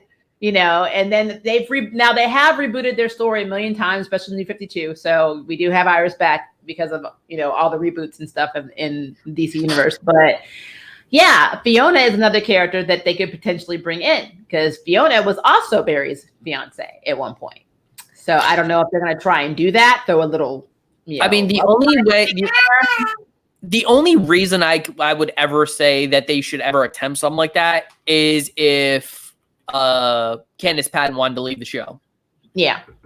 I personally don't think they should at all. I mean, and see, I'm just putting this out here. Do not throw things at the screen. Don't chant my name in voodoo. I am not a pro anything. I don't do this Wes Allen versus Snowberry versus Harry and Ginny versus Harry and Hermione crap. I don't do that because I'm too old and I don't have time for that. So I'm throwing that out there because I've been seeing a lot in some of my posts where people are like, why are you getting mad at Caitlin? I'm like, I'm not getting mad at I don't like Caitlin as a character. I'm sorry. I just don't. It's got nothing to do with Iris. I just don't like her. You know? There's that. I don't like the fact that everything is Caitlin centric in the story when I don't even care if it's not Iris centric. I think it should be more Barry centric. I don't think, I mean, it's called The Flash. Like, I don't need to see more Killer Frost than I do The Flash. That is my problem. But especially in this last season, it's like, oh, we're taking Barry's powers away, so you know, less special effects budget. Like, I mean, maybe they can't afford to have more CG. I don't know. Like, I don't know. Maybe CW finally bit off more than they could chew with all their superhero shows. Well, then they should do what they did with George Reeves in the Superman series back in the 40s and 50s. Just have him on a green screen running and have the background just move and he's stationary. And then we just envision that's kind of what he does already. I mean, they just pop on a green screen. He just like runs a little bit. But like, you know, even though they have a collection of Flash VFX that they've made over the years and stuff like that, you know, every time they do a drag and drop, you know, that's a few $1,000s. That's true. That is true. So it's like, I mean, I guess I don't really understand that too much too. It's like, I mean, I can make VFX on my own. It costs me nothing. But I guess it's just what the VFX people get charged. I think maybe that's what they charge. Maybe that's how that works. I really don't know how the heck you go from, you know, you drag and drop a special effect and that costs so much money. It's like okay, then maybe that's just what the VFX people charge. I don't know. You think they would have in-house for that? It's somebody who actually works in production most of the time. I mean, you have to have people on staff that can do that. So why would it cost you thousands of dollars? You just buy the software and move on. After Effects is a good thing, guys. But whatever. Yeah. I'm just leave that alone. So I think the last thing we want to talk about before we start looking at questions is you wanted to talk about, if I remember correctly, because my mind completely went blank because now I started thinking about After Effects. I think you want to talk about, Zack Snyder. Instead of us getting a full release of the Justice League cut, what did you say? They're breaking it into 4 episodes. 4 1-hour episodes because it's a 4-hour cut of his movie. So instead of giving it to us all at once, they're going to be like, hey, you got to watch it one night, then you got to come back again like the next week or so, catch another part. Come back the next week, watch another part. So, but how is that even going to tie into the movie then? Like, it's almost like watching your Blu-ray with extra scenes. It's his movie. It's just going to be cut into like a little mini series. Because I guess HBO Max doesn't want people just coming in watching the Snyder cut and then dipping out. Do you see this right here? This is not amused. Yeah, because that's what a lot of people said they were going to do. It's like, oh, I'm going to get HBO Max. I'm going to do that free trial subscription. Watch. Well, that's why if you give us a week, I'm going to do it anyway. It's what I'm doing. But think about it. Think about it. How many weeks are there in a month? There's 4 weeks in a month. If you have 4 episodes that you tag over the course of the month, you're probably going to get hit by that first payment at the very minimum. Yeah, no. Okay. All right. I'm done with that conversation. Black Adam. No, I have nothing else to say about it. And that's just the stupidity factor on that got really high for me. So I just left that alone. But I did not get a chance to catch this, but you did. Black Adam, right? It was like a teaser of Black Adam. It's kind of it was more of a story thing. It was like kind of like a motion comic or so. There was no live action sequences. It was just a voiceover by Dwayne Johnson, who was talking about Black Adam as a character. It's like, this is me. I grew up in Conduct. I was a slave, and then I met the wizard Shazam. He gave me powers, and I became a bad guy. Okay. So, but no real, was it like animated or was it just like pictures or just the voiceover? Like you say, it was like a motion comic. So it was like motion images, Okay. That's the best way I can describe it, If I had 3D glasses on, it'd be like a pop-up book. Yeah, pop-up book. Well, I don't even know if they set a release date for Black Adam. I don't think have they even started filming this movie? I don't think they have. I'm not sure, because this is a movie that they've been talking about for years. Like, yeah, I know Dwayne Johnson. He's been attached to the project for longer than, say, even the Shazam movie took to get made. Like, it's been a while. I think he's been attached to it since like even back when Man of Steel first came out. Well, so now I'm looking at Black Adam will introduce the Justice Society of America, Hawkman, Dr. Fate, and more. Huh. Okay, but I mean, is this going to be in the live action or is this an animated one? Oh, the Black Adam movie is gonna be a live action movie. Well, no, I know they're doing that, but they're actually doing an animated tease too, and I was wondering if that's going to be the teaser where we introduce the character. Like at the end of Shazam, we got to see Superman from like the neck down, but it wasn't actually Henry Cavill, and he just kind of sat down and was eating lunch in the cafeteria. I'm wondering if that's when they say something that profound, is it going to be actually characters in the movie? Or are we going to get like an extended, like animated intro with all of these characters and then go into a movie? That's what I was wondering. Because it said in an animated tease, Hawkman, Dr. Fate, and Cyclone were announced as Atom Smasher's fellow JSA members that will appear in the film. But I just wanted to know if that was actually live action or not. Because, I've gotten hyped before and got let down. So. Well, because I know in the Black Adam teaser with this whole motion comic thing, like he talks about, becoming power, getting the power, tearing everything, pretty much tearing everything down, going into hiding. And then he's like, and then I come back 5,000 years later. It's like 5,000 years later, I'm awake. So it's like, so it seems like the movie is going to take place, 5,000 years later. Okay. That's probably where this whole JSA thing is going to come in. I don't know where that's going to stand with him because I know, because I believe he's also planned. He has to be in the Shazam sequel. He's just got to be. You can't not do Black Adam at some point in a Shazam movie. You have to have it. Yeah. But I mean, the fact that have a showdown between each other separate. I mean, the fact that he's getting his own movie separate from Shazam and stuff is very interesting. So it's like he's going to be the main character of his own villain movie. Which that in itself, I've always been interested in the idea because DC has really great villains. That their own movie. So it's going to be interesting to see how it comes out. Yeah, I'm wondering in the JSA, like who they're going to pull from the JSA. Like, Atom Smasher implies we might get Stargirl because they had a very inappropriate relationship. But to be fair, she also had an inappropriate relationship with Shazam, at least to everybody who didn't know he was really a kid. Right. So that would be interesting. I'm just looking at like all of the different characters that potentially that could be in that movie. But I'm actually really excited about this. I know we were talking about it earlier because everyone knows that Shazam is actually the original Captain Marvel. So yeah, I don't know. Yeah. But Serenity is on it though. I just read her message. She said the JSA will be in the film live action and they will fight Black Adam, and then they have not started filming yet. Okay. Yeah, I kind of figured, But as far as JSA members, I mean, you got to go classic. Like I want to see Jay Garrick. I want to see Alan Scott. Give me all those guys. You know, I want to see Wildcat. I would love to see an Alan Scott in any variation. That would be awesome. But we probably won't. Can we get Alan Scott though? I don't see why not. Well, I thought Green Lantern had to be approved individually, like each character, like that. That's why we hadn't have a Jon Stewart, iteration, is they had to approve. I have to look at that again. It's something about every time you put a Green Lantern in something, you have to go through millions of tape, kind of how it used to be with Clark Kent and Superman. You could have one, but you couldn't have the other.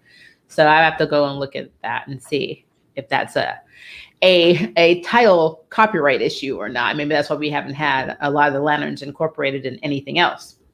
Because honestly, having Justice League, having Hal or any of the Green Lanterns in the Justice League movie would have been pretty cool too. But that's I'm still a little sour about that because it's like you teased me Green Lanterns, but then you don't give me Green Lanterns. You horrible girl, you. Getting Joss Whedon with your Zack Snyder cut. Yep. All right, so we need to start going through these comments because I don't want people to feel like we're ignoring them. I answered a few. Ignoring you, we promise. Let's see. My impression from the trailer was that this was year one for everyone. So we're talking about Bam. I think we answered that one already. Wonder Woman tossing lightning was OP, but awesome. Yeah, it was overpowered, but it's Wonder Woman. She can do whatever the hell she wants. I mean, she's a demigod. It works. Yeah, I'm okay with it. It's completely okay. And besides, if Superman and Superman Returns could lift an island embedded in kryptonite, which was his fortress of solitude, and throw it into the sun, then anybody can do anything. Like, just throwing it out there. Let's see. And Cheetah looks badass. Yeah, I think she really looks. Kristen Wiig looks good. I can't wait to see what she's going to look like actually on the screen, 100% complete. I think she's going to look fantastic when she's 100% finished. Because if she looks good now, just imagine when they're finished, like straight up. Yeah, and like I know that you were concerned about her just being a comedian, doing more comedic roles, but I've always learned, especially in acting classes, that it is harder to be funny than it is to be dramatic. So it's why you always typically find if you're really good at comedy, you can do drama really well. Yeah, just like Robin Williams did a movie where he was a serial killer, and everyone thought, "Oh, Robin Williams." I'm like, he was so flippin' scary and believable as this guy that was going around killing people, and I know he did a couple with it like that, didn't he? Because he did was it Insomnia and then 24-Hour Photo? Yeah, it's 24-Hour Photo, but he was the one where he was developing film and killing people. Like I flipping. Yeah, there was another one called Insomnia where it kind of had a similar vibe. I saw that. I've only seen 24-Hour Photo, but the looks that he would get on his face freaked me out. But then you look at him and you look at all the other stuff he's done, and it's like, that's Robin Williams. So like, it just really shows you the range of acting. Comedians, to me, can make some of the best villains ever because they know how to go places and they're not afraid to go there. Because trying to make somebody laugh is terrifying. It is really scary to try and inject humor into somebody and get a response and get a reaction. And these are people that have to do it not only on in movies, they do it on stage professionally. Yeah. So Kristen Wiig was from SNL, right? So like that's gotta be hard. They have to write their own skits. That takes a lot. So I think that she's gonna be fine in this role. She looks crazy. she looks like jealous and crazy, and that's pretty much Cheetah in a nutshell. So I'm completely. I'm just really I'd really like for her to do at some point in this movie. I know it's wishful thinking, but there was there was that movie. What was it that came out this past year? Cats. I'd love her just at one point be like, I'm super jellical. Oh my God. You were grounded. We're moving on. Let's see. I'm trying to read. I am so old, guys. Yay. Start with solos and then build a universe. Oh, you must be talking about DC. Justice League. Yeah, well, in the DCEU, how they can fix the DCEU by basically claiming all of these movies are in separate Earths, except for the ones associated with the Justice League. That was Prime Earth, and the Batman, is going to be Earth 2, and maybe, Black Adam will be Earth 3. Well, I guess it'd be hard with Black Adam if he actually has an interaction with Shazam, because Shazam actually interacted with Superman. I think Black Adam's still supposed to be in the Prime DCEU universe. Like the Joker movie definitely could be considered Earth 3. Maybe Suicide Squad could be Earth 2 or Earth 3. And then something happens in Crisis and they all get merged together. And that's how you fix the DCEU. They won't do that though, because they're not thinking like that. Oh no. I'm pretty sure that, most of these things, I mean, Wonder Woman, the Suicide Squad, Black Adam, these are all going to be DCEU stuff. There's just no getting around that. There really isn't. Let's see. Laugh Out Loud. I just released a damn movie and streaming already. Don't get me back to my New Mutants. The New Mutants. Do me dirty, Disney. Don't do me dirty. Seriously, I think it's going to be 2022 before I see this movie, because they probably won't even go to Blu-ray right away. I can totally see that. Like, we'll see what's gonna be worse. What's gonna be worse is, especially since you don't want to go to the theaters to see it and stuff like that, and I can't go to the theaters and see that because of theaters being closed. It's going to be worse because now we're going to have to watch people post spoilers and reviews for a movie that this is why I do not. No, this is why I never watch. We can't watch it. No, I'm not watching it. I never watch other YouTubers' reviews, especially on TV shows or movies that I want to see, until I have watched it and done the video myself, because I don't want them to get in my head. I don't want to say their words. I've actually done video reviews. Well, I'm not just talking about the YouTuber spectrum. I'm talking about people up on Facebook and Twitter. They're just sitting there. I had people. I remember when when Endgame came out, I shut off all my social media for like 2 weeks. And I was glad I did, because I had people texting me spoilers and stuff. And I'm like, good God, if I had all my social media, I would have had that movie spoiled prior to seeing it. Well, see, I had a similar thing with Age of Ultron. I think I told you, my mother's family in Scotland, UK, they 3 weeks before we get them. Yeah. So, and Quicksilver died. Because they always said they were teasing a death, but they didn't say who it was. So Quicksilver died. My cousin came out of the theater and said, "Guess who died? Quicksilver." And I'm looking at the text message and I'm like, "Ah!" And I just threw it on the ground. We hadn't even gotten the movie yet. So no, I understand that. I'm really. It's harder with movies like that. At least with New Mutants, I know what they're fighting. I know the characters, very well, in depthly. So I know what's going to basically happen, except for what's happening with the Doctor in the hospitals. I know everything else that's going to happen. We know what's going to happen with Magic. We know what's going to happen with the Fear Bear. We know what's going to happen with the New Mutants for the most part. We just don't know the ending, since they're not going to be incorporated in the MCU. We don't know how they're going to get past, the prison guard, counselor of the mental ward. But other than that, I gotta be careful on it. I love the movie, but it's really frustrating. When you love New Mutants like I love New Mutants, then it's gonna be. I know, Olivia, I agree with you.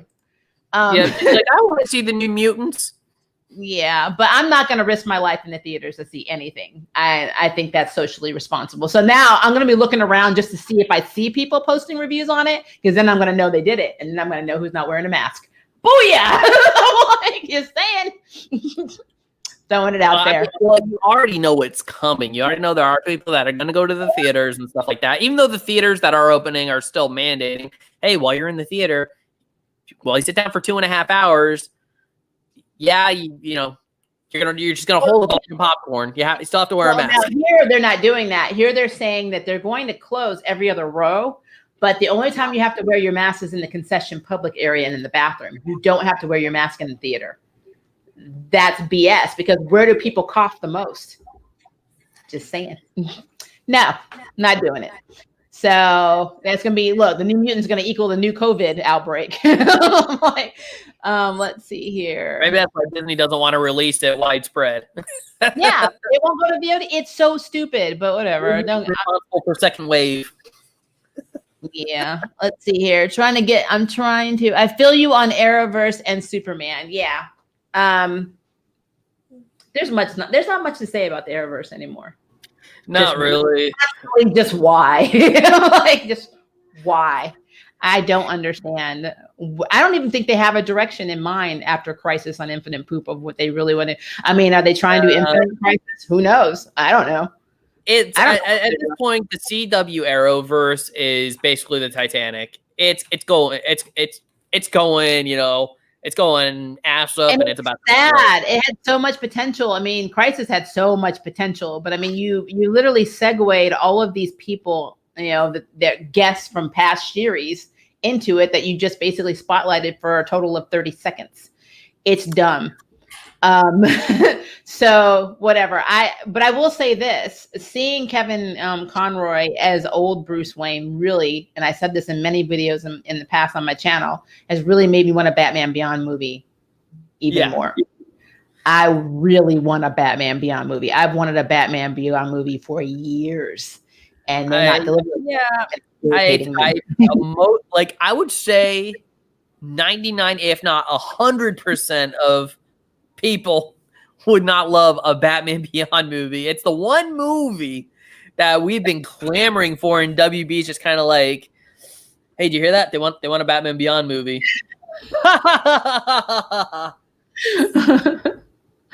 Well, I literally don't understand why we haven't had one. I mean, even looking at how Kevin Conroy was, even I know he was crazy in the Crisis on Infinite Earths. You know, he was basically insane. But seeing the layout of a Luke and like just that whole universe was so. I can just see them morph that into a futuristic version of that dark, you know, series and make it darker, but give us Terry and move on. Mm-hmm. I mean, I really could see them do it, but I don't want it. I really don't want it done on the CW, and I'm adamant on that. I do not want Batman Beyond ever on the CW, ever. Nope. It's just something you can't do. That is definitely fact. I mean, I would say at this point, hell will freeze over before we ever got an actual like live action Batman Beyond movie. I would say it's just for some reason it's just not in the cards. No matter how much we shout to WB that we want it, and I don't understand why, because it's a good story. It's stupid not to do it, but you know it's fine. They just want to. Like that movie, I would say, good or bad, that movie would make bank. Yeah, absolutely. And I just don't know what the holdup is, but you know, whatever. I do this. They just don't see it as a viable option. I don't know. I mean, they're probably. I mean, you know, they're probably thinking longevity and stuff like that. And, you know, they're probably like, I could see them being potentially worried that if we do a future Batman Beyond movie, then, you know, if we do like a connection to like, say the DCEU, then we have to hit certain points to kind of, you know, they might be worried that they're tying themselves down in some degree. But at that point, I'd be just like, well, fine, just do a solo flick. I mean, really, it doesn't have to be in the same universe. Make it Earth 5. I don't know, but it's just stupid not to do it. Somebody needs to do that. I really want them to have a board meeting and be like, well, you're dumb and you're dumb and you're dumb and you're dumb. Let's just reinvent all of this stuff. Reinvent the DCEU will, for God's sake. It's stupid. Yudo said, I'm stuck on the phone duty. It's on phone duty, so I won't be able to be active in the stream, but I find all the revelations from DC fandom to be pretty promising. Not feeling the Robert Pattinson Batman, though, because it feels a lot like Christian Bale #2. Don't know if I agree with that. I've seen people say that, but I don't think there is one scene in the movie that does look like it could have been filmed by Christopher Nolan when he's like zipping up the staircase there. It kind of looks like a little bit of like Arkham Asylum from Batman Begins, but other than that, like I think it's, you know, this is definitely a Matt Reeves movie, and it looks like his style, his typical style and tone. Yeah. Well, I'm wondering if maybe he just thinks that Robert Pattinson is like baby Christian Bale character-wise. Like instead of having his own take, he's mimicking or almost exactly like Christian Bale's origin story from Batman Begins. Which I'll be real with you. I don't see it, but I can see how some people might see it that way. Yeah. Yeah.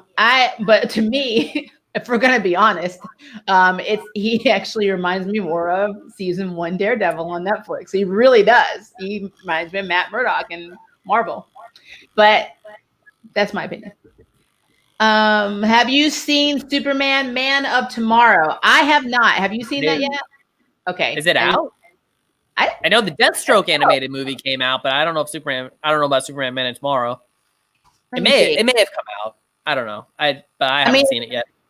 There are actually reviews out, so I'm assuming that it has. Hold on. Release date was August 23rd. It came out yesterday. Oh, wow. There you go. So, no, it came out yesterday, so I definitely did not. Another one to check out. You see, when you work a lot, and as you can see here, Joe has a baby daughter. We don't really have time. We try hard because we're nerdy, but we don't have all the time or the resources. So I will put that on my list because I definitely need to check that out. Let's see here. Probably buy digitally on Vudu for something for like $20. Yeah, I'm kind of hyped for Gotham Knights. I'm digging Jason Todd looking older than 17 years old. The scar and his face is also a nice aesthetic. Yeah, I haven't been checking out Gotham. I actually am. I need to look into Gotham Knights more. I am so behind, guys. I'm so behind. Just like one of my favorite comic series this year, besides Hellions, because Hellions, you know, my girl dog, has been deceased. But I'm even behind on Deceased. I've been keeping up with Deceased through Joe Geek Show's YouTube channel because I don't have time. I just don't have time. I'm trying, but when you work in nonprofit, and I work in fundraising, and I'm also a voice actor, I am always I work 7 days a week, guys. So if I'm not making a video and you don't see anything from me, it's because I'm ripping my hair out. That one. Let's see. I saw the Flash panel and I was not impressed. Plus, Candace looked like she just rolled out of bed. Maybe she did. That's quite pop. I mean, I have been to several Comic-Cons where you swear that person got up like 30 seconds ago. I mean, they probably didn't. Honestly, I've never been to Comic-Con, but I have friends, fellow voice actor friends who have games, and so they were invited as, I guess, press or guests. And what's really funny to me is that, you know, how people just line up outside and wait for you to be in the panels. Sometimes the actors have to try and figure out where everything is too. They don't, like, they're running around this huge convention area, winded, hairs all over the place. When I used to do conventions for anime, I was the same way. You got the schedule of where you needed to be, but quite frankly, I mean, you didn't know where anything was. Where's ballroom number 3? I mean, like I ran a marathon. I'm like panting. So yeah, I kind of get it. So, but I mean, think about this. A lot of the panels are virtual. You're sitting at home. You don't have your stylist. You're not going to spend 5 hours putting your makeup on for a Zoom call. I mean, some actors might do that, but I think Candace is now where she's like, this is year 7. This is me. You'll be all right. So, like if I'm in pajama pants, just deal with it. I mean, I guarantee you have actors in there. They put all their makeup and the hair all together, and they're wearing this really pretty top, and then they have boxers on, sitting in front of the camera. Yeah, no, I've seen instances where that was a thing. I can remember, what was it? There was just it's not comic book or geek related. It was like this oops moment at like some kind of news network where this guy was at home doing his like anchoring and stuff like that, and his daughter comes in the room and he stands up by accident. He's just in his boxers, but from the top up, he's got like a button-down shirt, the jacket, the tie. I mean, hey guys, we keep it real here. I mean, you're lucky if I have a bra on right now. So anyway, let's see here. Me too. Oh, we had the same thought today, Joe. And the show screwed over Godspeed so badly. Yeah, we've already discussed that. So we understand. The Flash has screwed over a lot of villains very badly. Yeah. So sad. And not just the Flash. What do you think of a possible evil Iris? I think we already answered that one. Considering how long the comics are, the writers have no excuse for running out of ideas. Yeah. Yeah. I can't say that I disagree with that statement. I mean, I don't think there's any reason why we couldn't have had maybe that, since they were doing the whole Iris death thing in season 3. Why not just run the story where she's killed and we find out she's from the future, and he finds her later? Yeah, you know, right. I don't think Yeah, because like right around when they were in between Crisis, right, is when they conceived the twins. So then it would have made sense to have Dawn and Dawn like later in later seasons. Yeah, exactly. It's like, they could have been the last season, this past season, just before Crisis, because it's like, okay, they're living in the future, they're happy, they got their kids. Oh, Crisis on Infinite Earths. Add like a little realism to it. I mean, they've been separated for all this time, with Crisis, and then they have to find each other again, and then learn to be parents. All that stuff would have been awesome around a Godspeed, type, storyline. It just doesn't. It did make sense, but yeah, again, this is the CW treatment, so you just got to take it with a grain of salt. Yeah, their big thing is let's just see if we can combine story points here and there and just create something new. Like I said, the whole Savitar thing from season 3, I'm like, I mean, that was future Barry, like future Flash from the New 52, and they just used the name Savitar. I'm like, yeah, why not do actual Savitar? Don't get me started on that. Let's see. I mean, at least how much Flash canon is there? I mean, at least it gives Candace more work to work with. Yeah, that's true. The only thing I saw in Black Lightning that could be considered from Crisis was Jefferson saying he knew someone who could help with the refugees, but that was it. Yeah, there was that, and then Jennifer and him telling Gandhi about the multiple Earths, but they kind of dropped that stuff.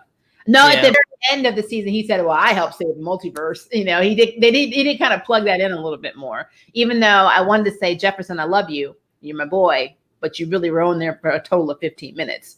So you only really was it even that long? Felt more like. Well, you got to combine. You got the 2 episodes together. Then it was 15. Okay. I didn't time it, but I think it was 15 because there was a lot of dialogue. Because he did have that little moment where him and Barry talked about their dead parents. Remember? Oh, my dad's dead. Oh, my parents are dead too. Cool. We're bonded. And then there was like the one where they're like on the treadmill. And then the one where he saves, of course, Killer Frost, because Killer Frost has to be in everything. So, yeah. 15 minutes. Batman season 2 will be interesting to say the least. Oh, yes, it will be. Because there's no reason that Batwoman is connected to anything in Prime Earth now. Yep, I think they're just gonna go at it from as if like, hey, this is a new show. Okay, you might get some character mentions here and there, but it's gonna be a new show. And I'm okay.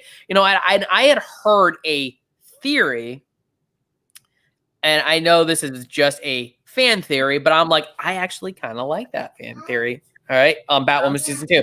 So because we're getting a new character, the name has never been used in comics before. Right. Someone did propose the idea that maybe the reason why that is because we're going to get the reveal that this is Luke Fox's sister. Which one, though?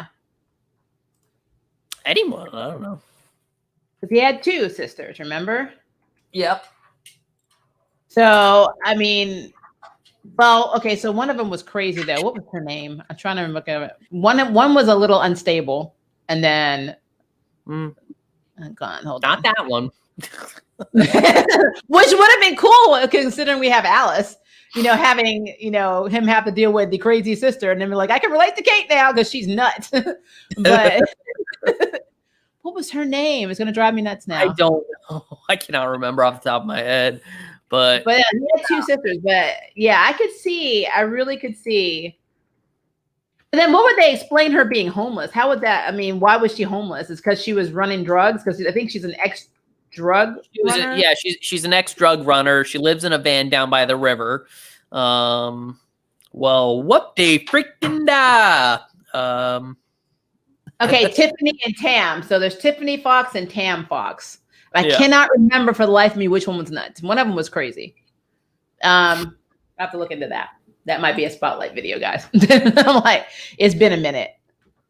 This is proof that even though I like comics, I don't remember poop half the time. I have to go and look at my references now because I'm like, I remember he had 2 sisters. Yeah, unless it's one of those series I'm like really deep into learning like all of its lore. I even get a little lost sometimes. Heck, there are sometimes I do talk to friends and stuff that somehow just seem to have read everything that I ever bring up. And know it off the top of their head. And I'm like, good God, I can't even do that. That's amazing. No, I'm gonna tell you this. I have a lot of comic knowledge, a lot. I've been reading comics since I was 5, and I was born in 1976. So you do the math.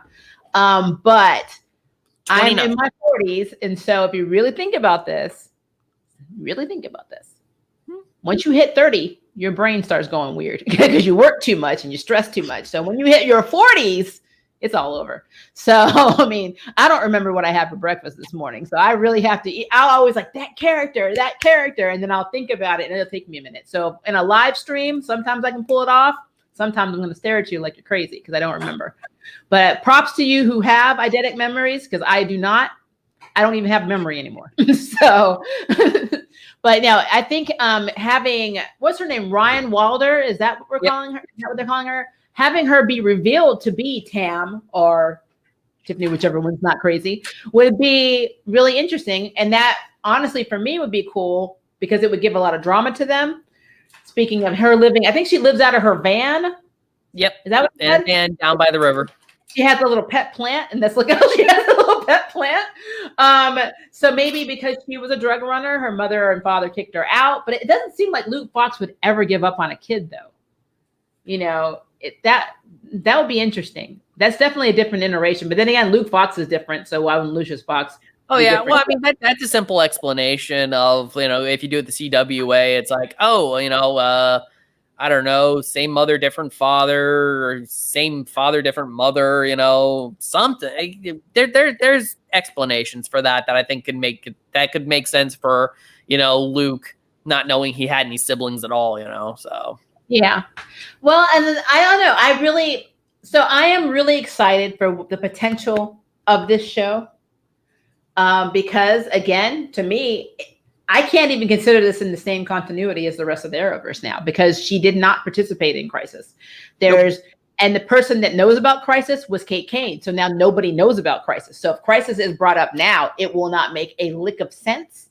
Well, I know Mary and Luke kind of got a tiny taste of it when Beth shows up, but you know, Earth 2 Beth.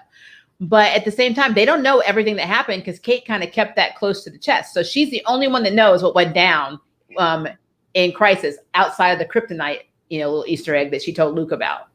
But there's no reason why, unless they have him suddenly have this in-depth conversation with Kate that we never saw.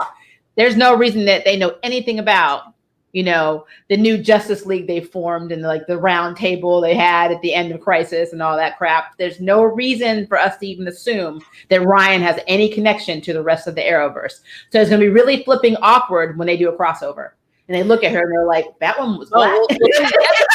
That'll be simple. That'll be simple enough, though. We'll just do another Crisis. Why do you hate this me? Will be the real Crisis. No, that is a hater's response. No, that is hater rage. They'll do Infinite Crisis. They'll do Final Crisis. They'll no. We already had Final Crisis when Bebo showed up. And they were shooting Anti-Monitor with guns. That was Final Crisis. That was a KO moment. I was done with this game. I know. It's just, well, also, it was just kind of like how they ended up defeating. I was like, okay, we'll just shrink him forever. It's like, yeah, but he can make himself, like, theoretically, wouldn't he be able to? Not theorize on Crisis. Because you will never win. It is the Super Saiyan of plot holes. So I'm no, done with that. Don't think too hard about it because the writer sure didn't. They sure as heck did not. Let's see here. I just went off my thing. Yes to Batman Beyond. Yes, absolutely. We need Batman Beyond. Oh, speaking of Batman Beyond, did you see the little skit they did with Kevin Conroy and Will Friedle? I did not. Okay, so if you watch, you gotta watch it. It is hilarious. So they actually got Kevin Conroy and Will Friedle to do voiceovers. They took clips from the Batman animated series, and Bruce Wayne was telling Terry that, oh, we're getting some kind of weird transmission, and he starts sending it to Terry, and it's the 66 Batman show. And they're just watching the Batman 66 show, and Will just making fun. Like they're just like Will Friedle's just making like Terry McGinnis is making fun of it. He's like, Bruce, did you paint on your eyebrows? And then, like, that's not me. That's just another version of me. And hey, I'm not judging. Like I have, I have this Aunt Frida that does it, and it's great. Oh my god! Yeah, I need to check that. They actually dedicate probably a good 2 minutes to talking about Cesar Romero's mustache. So I love Kevin Conroy, but I think Real Frito does not get enough love. I know he was in Boys Meet World, but I loved him as Terry, and I loved him as Ron in Kim Possible. So, Will Frito, no, he definitely does not get enough love. If he was younger, like if they had done it young when he was young enough, he could have even theoretically been the live action interpretation of Terry McGinnis. Yeah, so many people have come at me when I did my my fantasy cast because I didn't cast an Asian, but I'm really going to say this again, guys. I am a person of color. I try very hard. To research people before I do a video. So when I tell you this, I don't want you to come at me. I know his eyes are almond shaped, but they are blue. His mother has red hair. His father is Batman. Batman is not Asian. His mother was white. So white and white does not make Asian. Terry was never Asian. His girlfriend was, though. Yes. Dana is Asian. Dana Tan. Let it go. Let it go. Terry was not Asian. So actually, in this case, casting a guy. Wait, do people actually argue? Like they actually argue that?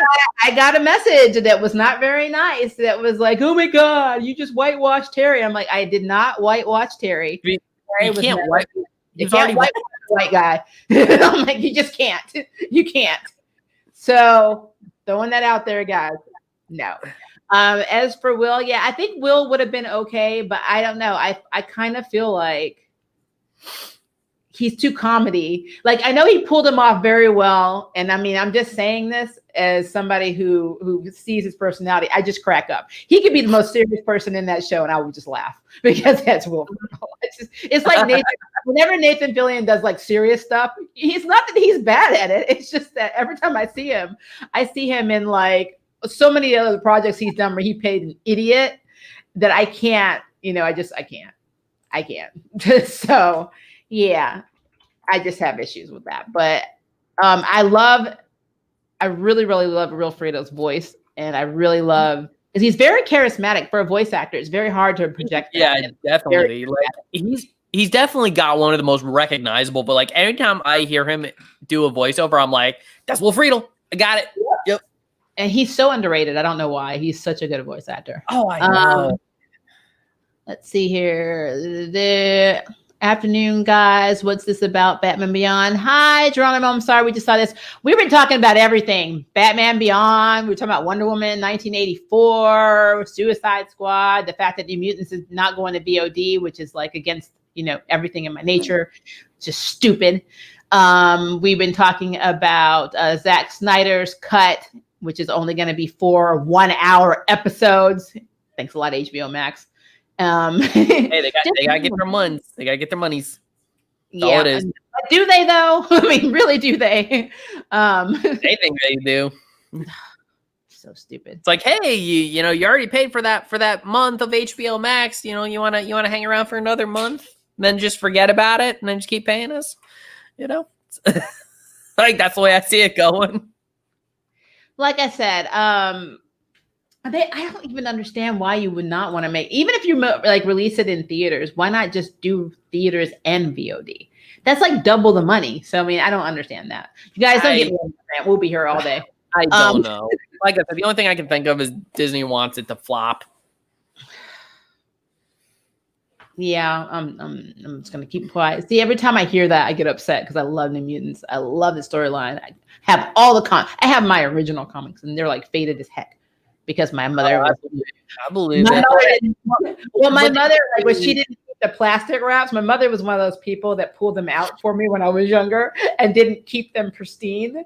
So even though I have comics that are pristine, she was like, here you go. But my mother was also from Scotland and didn't care about comics. So. Well, I mean, even back then, it's like, back in the 70s, comic collecting still wasn't quite as big of a thing. No, but my dad had all of the original Sandman comics. He had 3 very early issues of Captain America and Superman, and my mother threw all of them out. when we moved because we were military and they were moving. She just took the box of comics that he had and tossed them.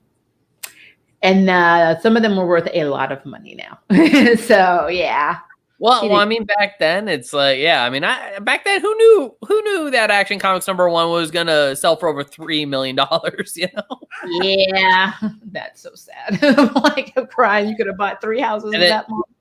And then people sit there, ooh, Superman 75, the death of Superman. Yeah, I'll buy 90 copies of that, and they'll be worth millions one day. Millions. Well, yeah, I ignore my I'm going to have now because I can't. The speculator market. So remember this comic that came out? This is technically, it's not the first issue Punchline is in, but it is the one where she actually is Punchline, like right as she's becoming Punch. This here is the first print. I got a first print, guys. First print. It has been reprinted 6 times now. So, yeah. You get a nice picture of her chin.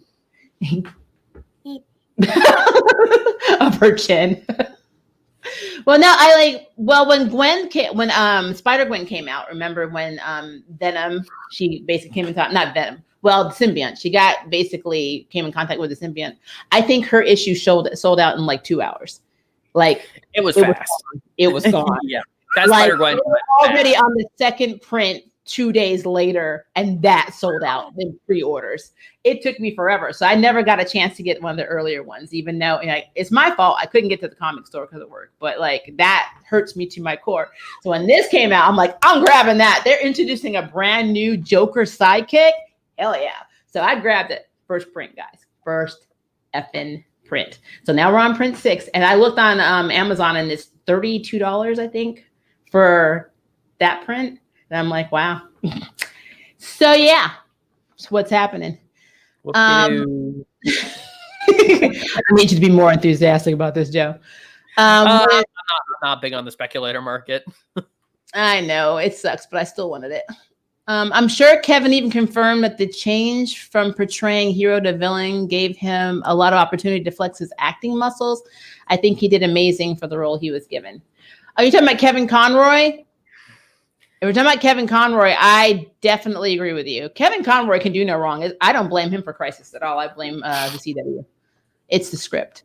Well, I'm just, definitely the script was bad. And I'm also, it's like, and I think where it also got a lot of people's knickers in a twist was this is probably the only time we're ever going to get to see him in a live action setting unless he can make something else happen. And it's just like, for most people, including myself, like he is like the definitive voice / actor for Batman. I mean, Batman the Animated Series. I mean, most of us, it's like we grew up on that show. And yep. And it's just like we get to see him as Bruce Wayne, and then he's that. And then, of course, he was quoting lines from Batman Forever and Batman v Superman. And I'm like, what did you do? I mean, I felt bad. I mean, they should have, him and Will should have done a parody about that. Like, remember when they tried to do Batman? That would be great. I mean, I know Kevin Conroy, he's done interviews since then. He's like, it was what it was. I had fun. Anytime I get to play the character, I'm happy. Yeah, I'm like literally 100% behind him. I will Kickstarter this, doing a Batman Beyond with him as Batman. I think that would be my amazing. God, yes. And a lot of people are like Michael Keaton. And again, Michael Keaton is my Batman. I love Michael Keaton, but it's Kevin Conroy. So I'm okay with this. Michael Keaton too. Yeah. Michael Keaton. I really feel like Kevin Conroy in a live action show, Michael Keaton as the movie. I would have Kevin Conroy as both, only because Kevin Conroy is so dedicated to Batman. I mean, Michael Keaton walked away because he was upset about the director changes and things that were going on. He left that role. He left all of it. Kevin Conroy by that character. Imagine after getting on Batman Returns. It's like then they turn around and they give you the script for Batman Forever. Yeah, probably make me and you're just kind of like, wow, that is a sudden shift in tone. I mean, that's what happened in the Superman movies too. The original Tim Burton version of that movie sounded so much better. It still would have been Billy D. Williams as Two-Face, Robin Williams as the Riddler. I'm like, What? I want that movie. That would have been cool, actually. I mean, but I don't know. I think the executives get scared of progress, so they're like. I mean, I don't know if I'd call it progress. I'd call that probably regression in the character of Batman. Yeah, but I think they didn't like to take risks at all back then. That's the problem. Like they just. Yeah, that was definitely because I mean, the Batman Forever only turned out really the way it did because of parents being all angry at Batman Returns, like this movie isn't for kids, and Tim Burton kind of had to go on a tirade. Like I didn't say it was. It wasn't meant to be. I mean, if you really think Batman, like if you really Adam West, it's completely different. Like I remember that they had to fight to have Gotham at night because we never saw that in the campy version with Adam West. It was always filmed today. Alfred was gardening. It was like, what is this crap? Like gardening outside. So yeah, they weren't ready. That's what it is. They were not ready. Let's see. I would have preferred Dawn and Dawn to Nora. We all did. Especially since Nora was not Iris's daughter in the comics, so that never make any sense to begin with. I'm kind of disappointed that Ben Affleck will continue being Batman in the Flash movie. I mean, I love Ben's physical portrayal of Batman, but his characteristics rendered Batman to be Superman's fanboy, which I felt was really uncharacteristic given the canon. I don't see Batman totally breaking down after the death of Clark Kent.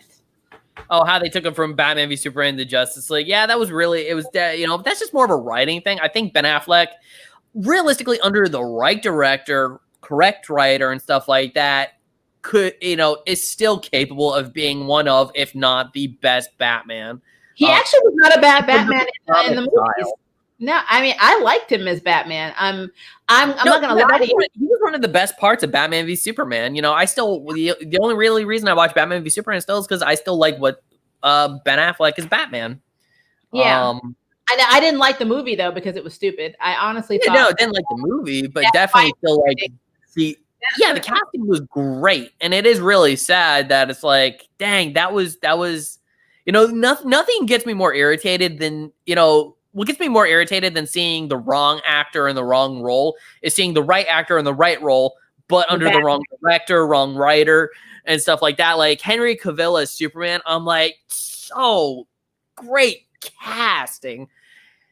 And it's just like, I mean, I still prefer Brad, but yeah, he's not bad.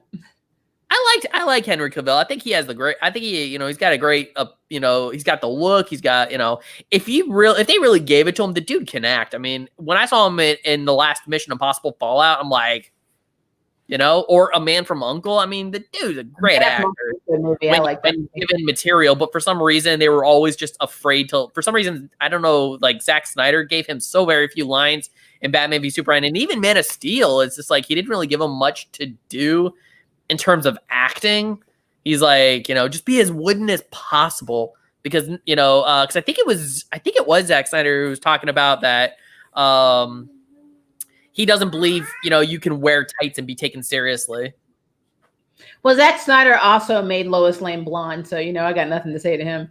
But it was like the only reason that's even funny to me is because the character. If you really know Lois Lane as a character, her sister is blonde.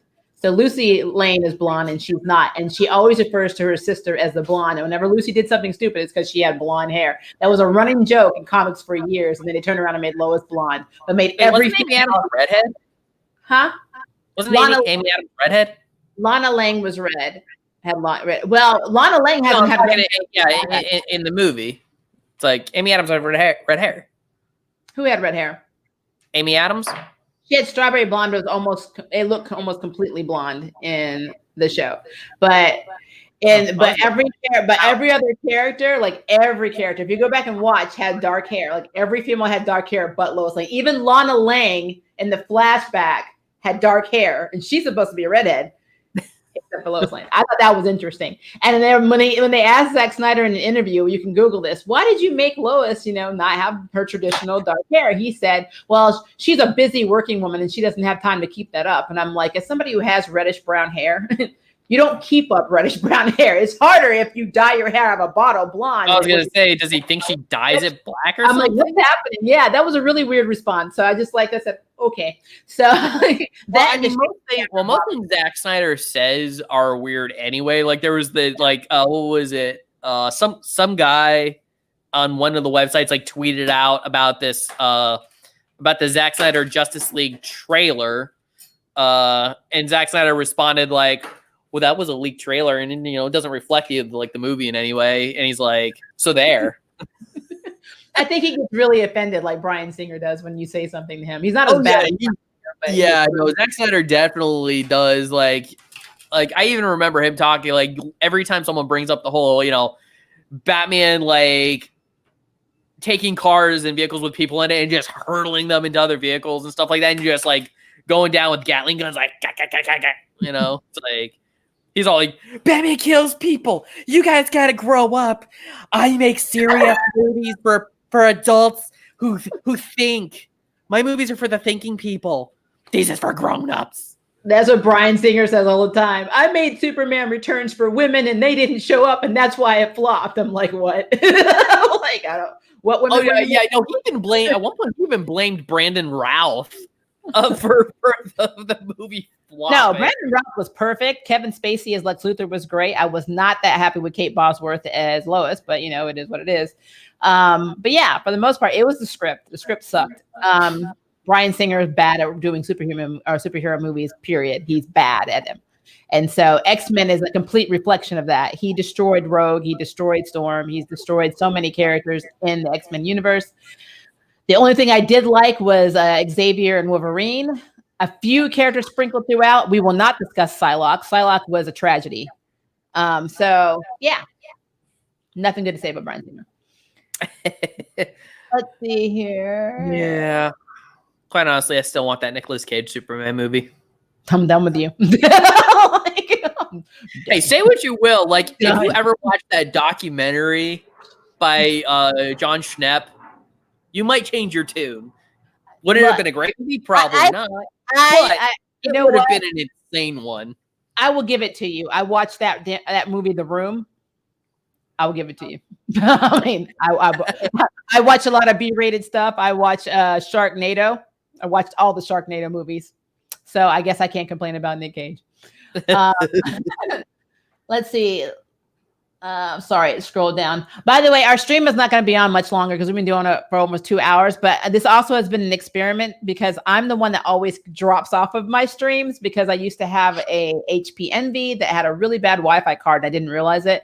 And so it didn't like us streaming. And so I bought a gaming computer. So I have a brand new gaming desktop, which is awesome. I spent way too much money, but it is hardwired into my router. And so far, I'm very impressed that I have not been knocked off at all. So yay, we'll be able to do more live streams now.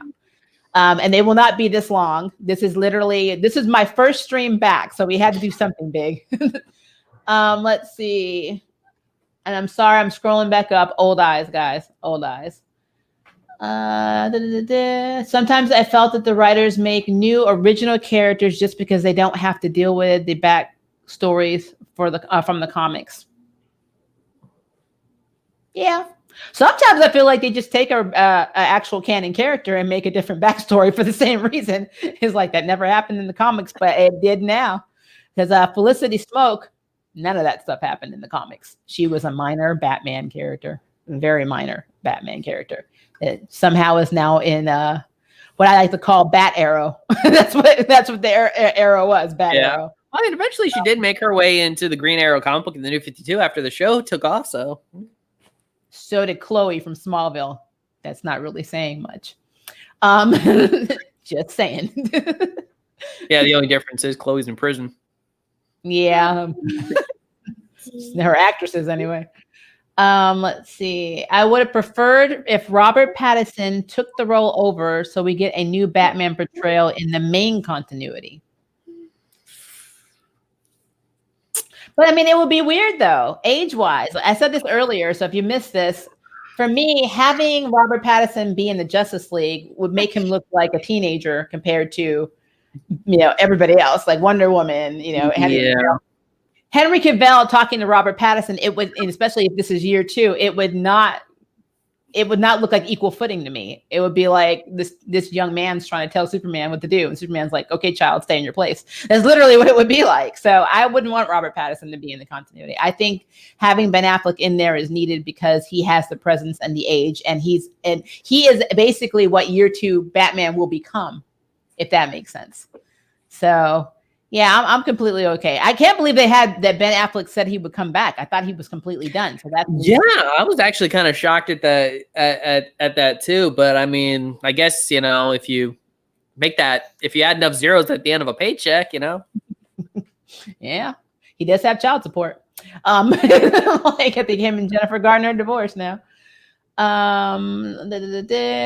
Let's see. I'm probably going to have to miss out on New Mutants because I don't want to be exposed to COVID. Laugh out loud, rats. I'm right there with you.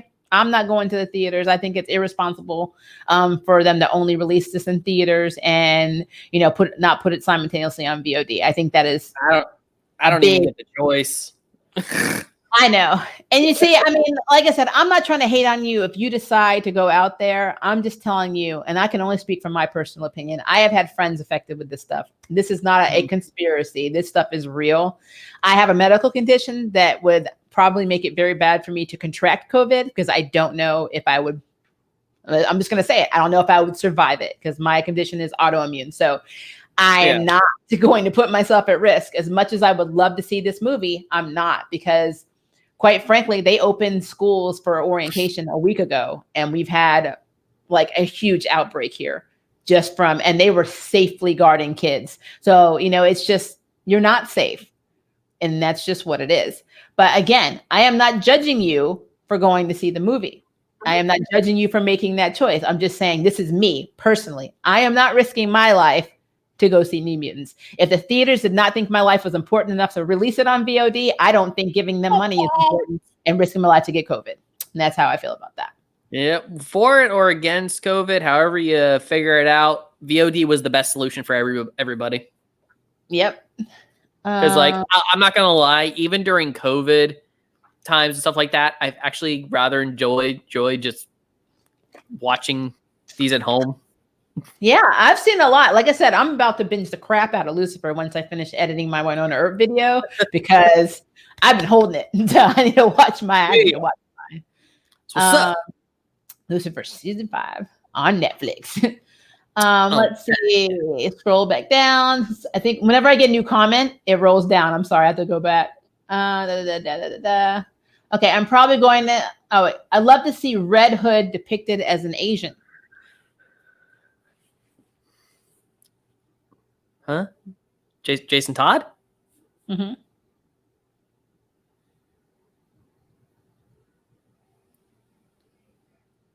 I mean, I'm just picturing it in my head. I mean, I'm trying to think if he has any connections to anybody that would make that weird. But honestly, I'm game. That's fine. Jason Todd could be, and especially since he's an orphan, I don't care. Whatever. To have an Asian who's reckless, emotional, and angry in the form of Jason Todd. That'd be great. In my opinion, Asians often are cast into roles where they're perfect, stoic, and disciplined. That is very true. Except for Quanon. For live action, Quanon would be Revanche. Quanon would be awesome because she is very complex. And again, if I could have besides New Mutants right now, if I could have a dream comic live action miniseries, flippin' Hellions, Krakoa, flippin' Hellions, because you need to have a team of basically villains being babysat by Quanon. Just saying. It gets old for me as Asian myself. I know it's hard being cast. Like for me, it's difficult because when people look at me, and I've said this a million times, people think I'm Hispanic. My name's Maria. I look like this. They think I'm Hispanic. I'm not. My father is Black and Native American. My father's father was Apache. So Apache and Black, and my mother is from Scotland. Plus, I have a bunch of stuff in me according to 23andMe. So I am uber mixed. But I claim all my stuff. I claim my Blackness. I claim all my stuff. So, but when I look at characters and I'm looking at characters, I've seen a handful of characters that are mixed like me, but not a lot. Miles Morales gets claimed a lot as either being black or whatever. He's mixed. He's actually, I think he's Afro-Cuban or no, Puerto Rican, Afro-Puerto Rican. I think it's Puerto Rican. So he's mixed. And so for me, I'm like, hey, that is awesome. Like if I was one of those people that was like, you know, hey, why can't I have mixed representation? Why can't we have this? Then I'm gonna be like, President Obama was mixed too. Just saying, you know. But you know, it is what it is. It's hard seeing characters in comics and not wishing that they had more of your backstory, because we always want to relate to characters. So I get it. I can't hate on anyone for saying I wish that this, you know, these characters were portrayed more like this, because there is, unfortunately, in the writing community, not just in comics, but even on the CW and all these other shows, there's a stereotypical element in their writing. They always write this character this way and this character that way. In the CW right now, outside of Ryan Wilder, every black character that I've seen reminds me of either Iris or Mr. Terrific. Is literally, if you look at Mr. Terrific and you look at Luke Fox right now, you tell me the difference, other than the fact that Mr. Terrific identifies as gay. Look at their personalities, look how they act, the retorts, all of it. They are essentially the same freaking character. Mr. Terrific learned how to fight. There's a difference. Which one? Mr. Terrific learned how to fight. Luke probably, hey, he learned how to fight later though, so he might learn in the later seasons too. I don't know. But it's just something that happens, and this happens to every race. I'm being real. It, like, literally everybody has a stereotypical view of how, if you're like this, you're that. If you're like this, you're that. I don't know what that's about. It's weird. Even looking at Stargirl, and I was looking at Beth, and Beth pretty much is the female version of Luke, if you really think about it. Beth Chapel is Luke Fox in female form. So I said it. Let's see here. Hi, Maria. Hi, Nicholas. I was wondering when you get here. I know this was like an impromptu thing, but I knew Nicholas Kelly was going to be in here. Kevin Jones. I think the ones that I normally see the most in streams first. Nicholas is normally the first one in there, but today it was Kevin Jones. Kevin Jones is always the first to comment. I don't know what it is. That man is on it. And then I always see, you know, like pop up. Serenity's been popping up a lot too. So like, I'm not trying to leave anybody out, but it's just that those names always stick in my head because that's what I normally see. Let's see here. Kevin Conroy has the characters down to a T. Old Bruce and Prime Bruce, their roles are perfect for him. Absolutely. Mm-hmm. Absolutely. I mean, after how many years of voicing them in animation and video games. Here we go. This is a good comment. You ready? Okay, can we all step away from the Flash? Because seriously, how is Ezra Miller, how does he still have a job, for one? And two, can we step away from the DC Trinity and do solo movies for characters? But let me scroll down because I think it got cut off. Scroll down. That couldn't they post it on the stream stats for New Mutants then bringing to the theaters? I think it cut off with Necklace. So let me just answer what I saw, and then I'll try and find the rest of it because it just scrolled down as I was reading. Oh, wait, there we are. Give me Lady Shiva. Give me Vixen. Give me, I cannot see. Crap, Hot Girl. I just missed somebody. Zatanna, Dr. Fate. Well, apparently Dr. Fate's going to be in Black Adam, so you'll probably get that. Yep. I will take a Poison Ivy movie at this point since they are hell bent on Gotham-centric stories, given, you know, the trend. Yeah. Honestly, I don't know how Ezra Miller has a job. He knows somebody. Like, he knows someone because nobody else should have been fired. I think they jocked that all up to a misunderstanding or something. They really looked like he was choking the crap out of her in that video. I don't know. Well, let's put it this way, the Flashpoint's never coming out, so like it's been delayed more than. Oh God, no! I know they say it's still coming. They're like, "Hey, kids, Michael Keaton and Ben Affleck are both going to be in this movie." It's like, no, they're not. Okay, when's it coming out? Undecided. It's like, okay, so I'll probably like honestly, I I'm not gonna believe that Flash movie's ever gonna happen until I actually sit, like, you know, if I'm in the theater with a bucket of popcorn and a very large cherry Coke and, you know, Sour Patch Kids and the works, because Wow. like, you know, it's true. I mean, heck, I mean, there have been movies where it's like you see the trailer for it and then the movie never comes out.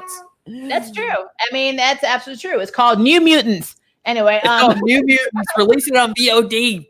Disney. Yeah, seriously. I'm sorry. Gosh We're darn very it. bad. Put it on Disney Plus. Something. But I will say this: Lady Shiva is my favorite female DC character of all time. I love Wonder Woman, but that's more of I a could get down with a Lady Shiva movie. sexual thing. But no, I would be down with for a Lady Shiva movie. Her origin story is awesome. I mean, I would be down with that. So, and then also doing Cassie Kane correctly. Yeah, which still would tie into Lady Shiva since that's her daughter. So I think that's what I'm saying. It's like, and then this Cassie Kane finds the Cassie Kane from Birds of Prey, and is like, "You stole my identity." Beats the hell out of her. Well, the whole time I saw that, I was like, "How's she gonna be Batgirl now?" I don't understand how it's gonna happen, but whatever, or Orphan at this point. But that's fine. Let's see here. We're gonna take a few more. I'm trying. It just went down. Sorry. Scroll back up. Cassie, said Cassandra Cain movie, please. You're right on that one, Joe. Yep. Let's see. I think I'd be fine if I contracted COVID, knock on wood, but I live with my family. They may not fare as well as I would, so I don't even want to risk it. That is very responsible. That is.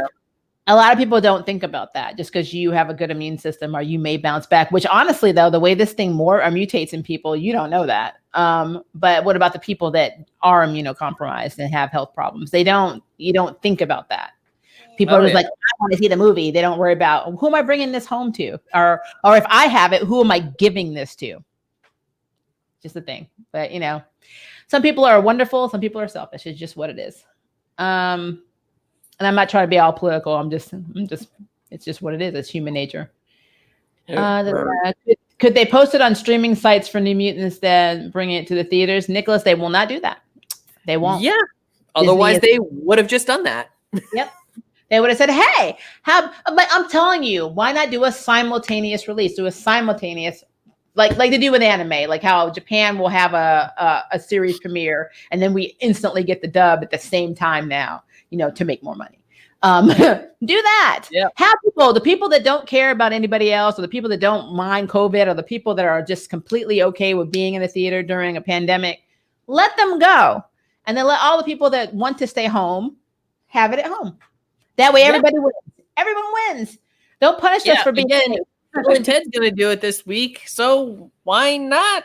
Yep. I really feel like we're being punished for being safe. That's how I feel. But, whatever. I guarantee you, maybe in a week or two after the movie comes out, we might actually get a VOD when they start realizing that maybe they're not making a lot of money or as much money as they would like to. Because, the international releases are delayed. Like my theory goes, I think that actually is the point. Yep. Let's see. Justin said, I know a friend who had COVID, but she is better now. Good. I really don't like to hear that at all, but that's awesome. Quan is definitely far from perfect mentally and in morality, and she definitely doesn't fit the stereotypical Asian portrayal. So she gets a pass from me. Yep, she gets one from me too. Plus, she's awesome. I love everything about Punch, everything about her. I prefer her as Psylocke than Betsy. I'm not a Betsy fan. I am a Revanche fan. I've always been a Revanche fan. Let's see. What about Lady Shiva? What about a Lady Shiva movie? I already answered that. You already know how I feel about Lady Shiva at this point. If you guys don't that on, I will see that in spades. Seriously, I'll be camping out. Not during COVID though. Except during COVID, of course. Yeah, but that better be a VOD release if we're still in here next year. Let's see. I'm literally being deprived of Demon Bear. I know. I love that storyline so much. Oh, I do. I love it. I resonate with that. I mean, I love it. I love it. I love it. I love it. I'm so sad. I'm so sad. You guys don't know. This was the movie besides Wonder Woman and New Mutants were the two movies I was excited about this year. Yeah. Super flipping excited about. And now nothing. Like, I'm done. Because I know Wonder Woman's not going to be on VOD either. That's definitely going to be in theater. No, Wonder Woman's definitely not gonna be on VOD. Yeah. Let's see. Aside from the travesty that is Titans, I would rather prefer having characters that would get more traction in their own television series or animated cartoons than Kid Devil. Yeah. Kid Devil. Yeah, you can see that. Solstice, Jericho. Oh, Jericho would be cool. Static, yes. Empress. I really, really think that HBO Max is really getting into doing more comic book stuff because Doom Patrol is doing so well. So I need to check out Doom Patrol. People told me Doom Patrol was amazing, and I really, really need to check it out because I have not seen season 1, and I think they're on season 2 now. And so I do need to check out Doom Patrol, but I don't have HBO Max, and that's why I haven't.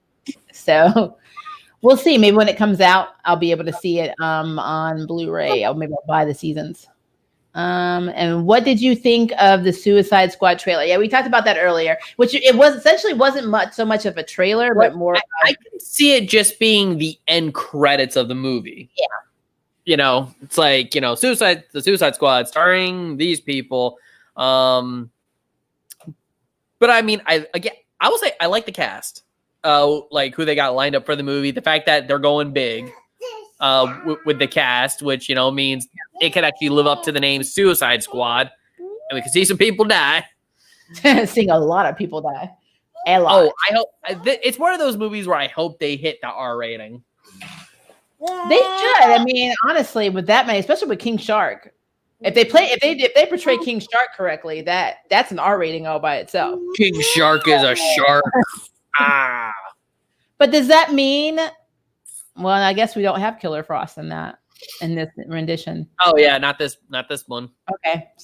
Okay, but I mean, again, they have a lot of celebrities, a lot of the actors we love, and I am still tickled that they have one of my Doctor Who counterparts, David Capaldi, is Peter Capaldi being the Thinker. I think is a really good choice. I really think. Actually, if I'm going to talk about casting, I think he's probably the closest to the actual character than mostly everyone else besides Harley Quinn. Because I think Margot Robbie is a really good Harley Quinn. But yeah. Yeah, as long as she can commit to a voice for the character. I don't know if that's necessarily her fault, though. I heard that there was a lot of going back and forth between, the execs and her. So yeah, well, I know from what I heard in the original David Ayer cut of Suicide Squad, she held the New York Brooklyn accent the entire movie, but that it was during the reshoots that she didn't have it. So I think that that's what I had heard, and kind of the same thing for Birds of Prey. It's like whenever she did it, that was the original cut, and then. So I wonder why they made that decision because, as somebody whose main degree was in film production, there's a thing called continuity, and there are people that get paid to do that actually say, hey, this is not what you did in the original takes. So I don't know if that was oversight or if that was actually Olivia agrees with me. I don't know if that was an oversight or if they just kind of said, you know what, we just need to do these really quickly. We don't have time for all that. So let's just. I think that's. Yeah, I'm more in the area of they probably just wanted it done as quick as possible. Yeah, which is sad. I mean, but again, I like the movie, so it's fine. I gotta get going. She's getting a little rambunctious. She is. Well, we're about to end this stream anyway. The last question was last statement was Jessica Cruz movie would be great as well. She is John. She's my favorite Lantern, so I am down with that. But guys, thank you so much for hanging out with us. Check out at Joe's Geek Show. He does amazing comic book content and pretty much everything nerdy. So you will get a lot of info because I do spotlight videos and he does a ton of content breaking down issues that I don't have time to do. So check out his channel. It is awesome. And I will be posting a Winona Earp video for all you Winona Earp fans in a little while for the first part of the season finale, probably in the next couple of hours because I need to finish editing it. And I will also be doing my Dragon Prince review. Look for that. And as well as my Netflix Teenage Bounty Hunters coming out too, because I have to do that. And then I will have another Lucifer season 5 review when I watch the show. So lots of stuff coming up, guys. Sorry it's taking so long. Life is kicking my butt. Stay safe. Wear your mask. If you go to theaters, be extra safe. Don't let anyone cough on you. Don't spoil New Mutants or I will kill you. I won't kill you, but I will not be happy with you. But yeah. And if you have not liked this video, like it, subscribe. If you have not subscribed, subscribe to Joe's channel. Have a very good day.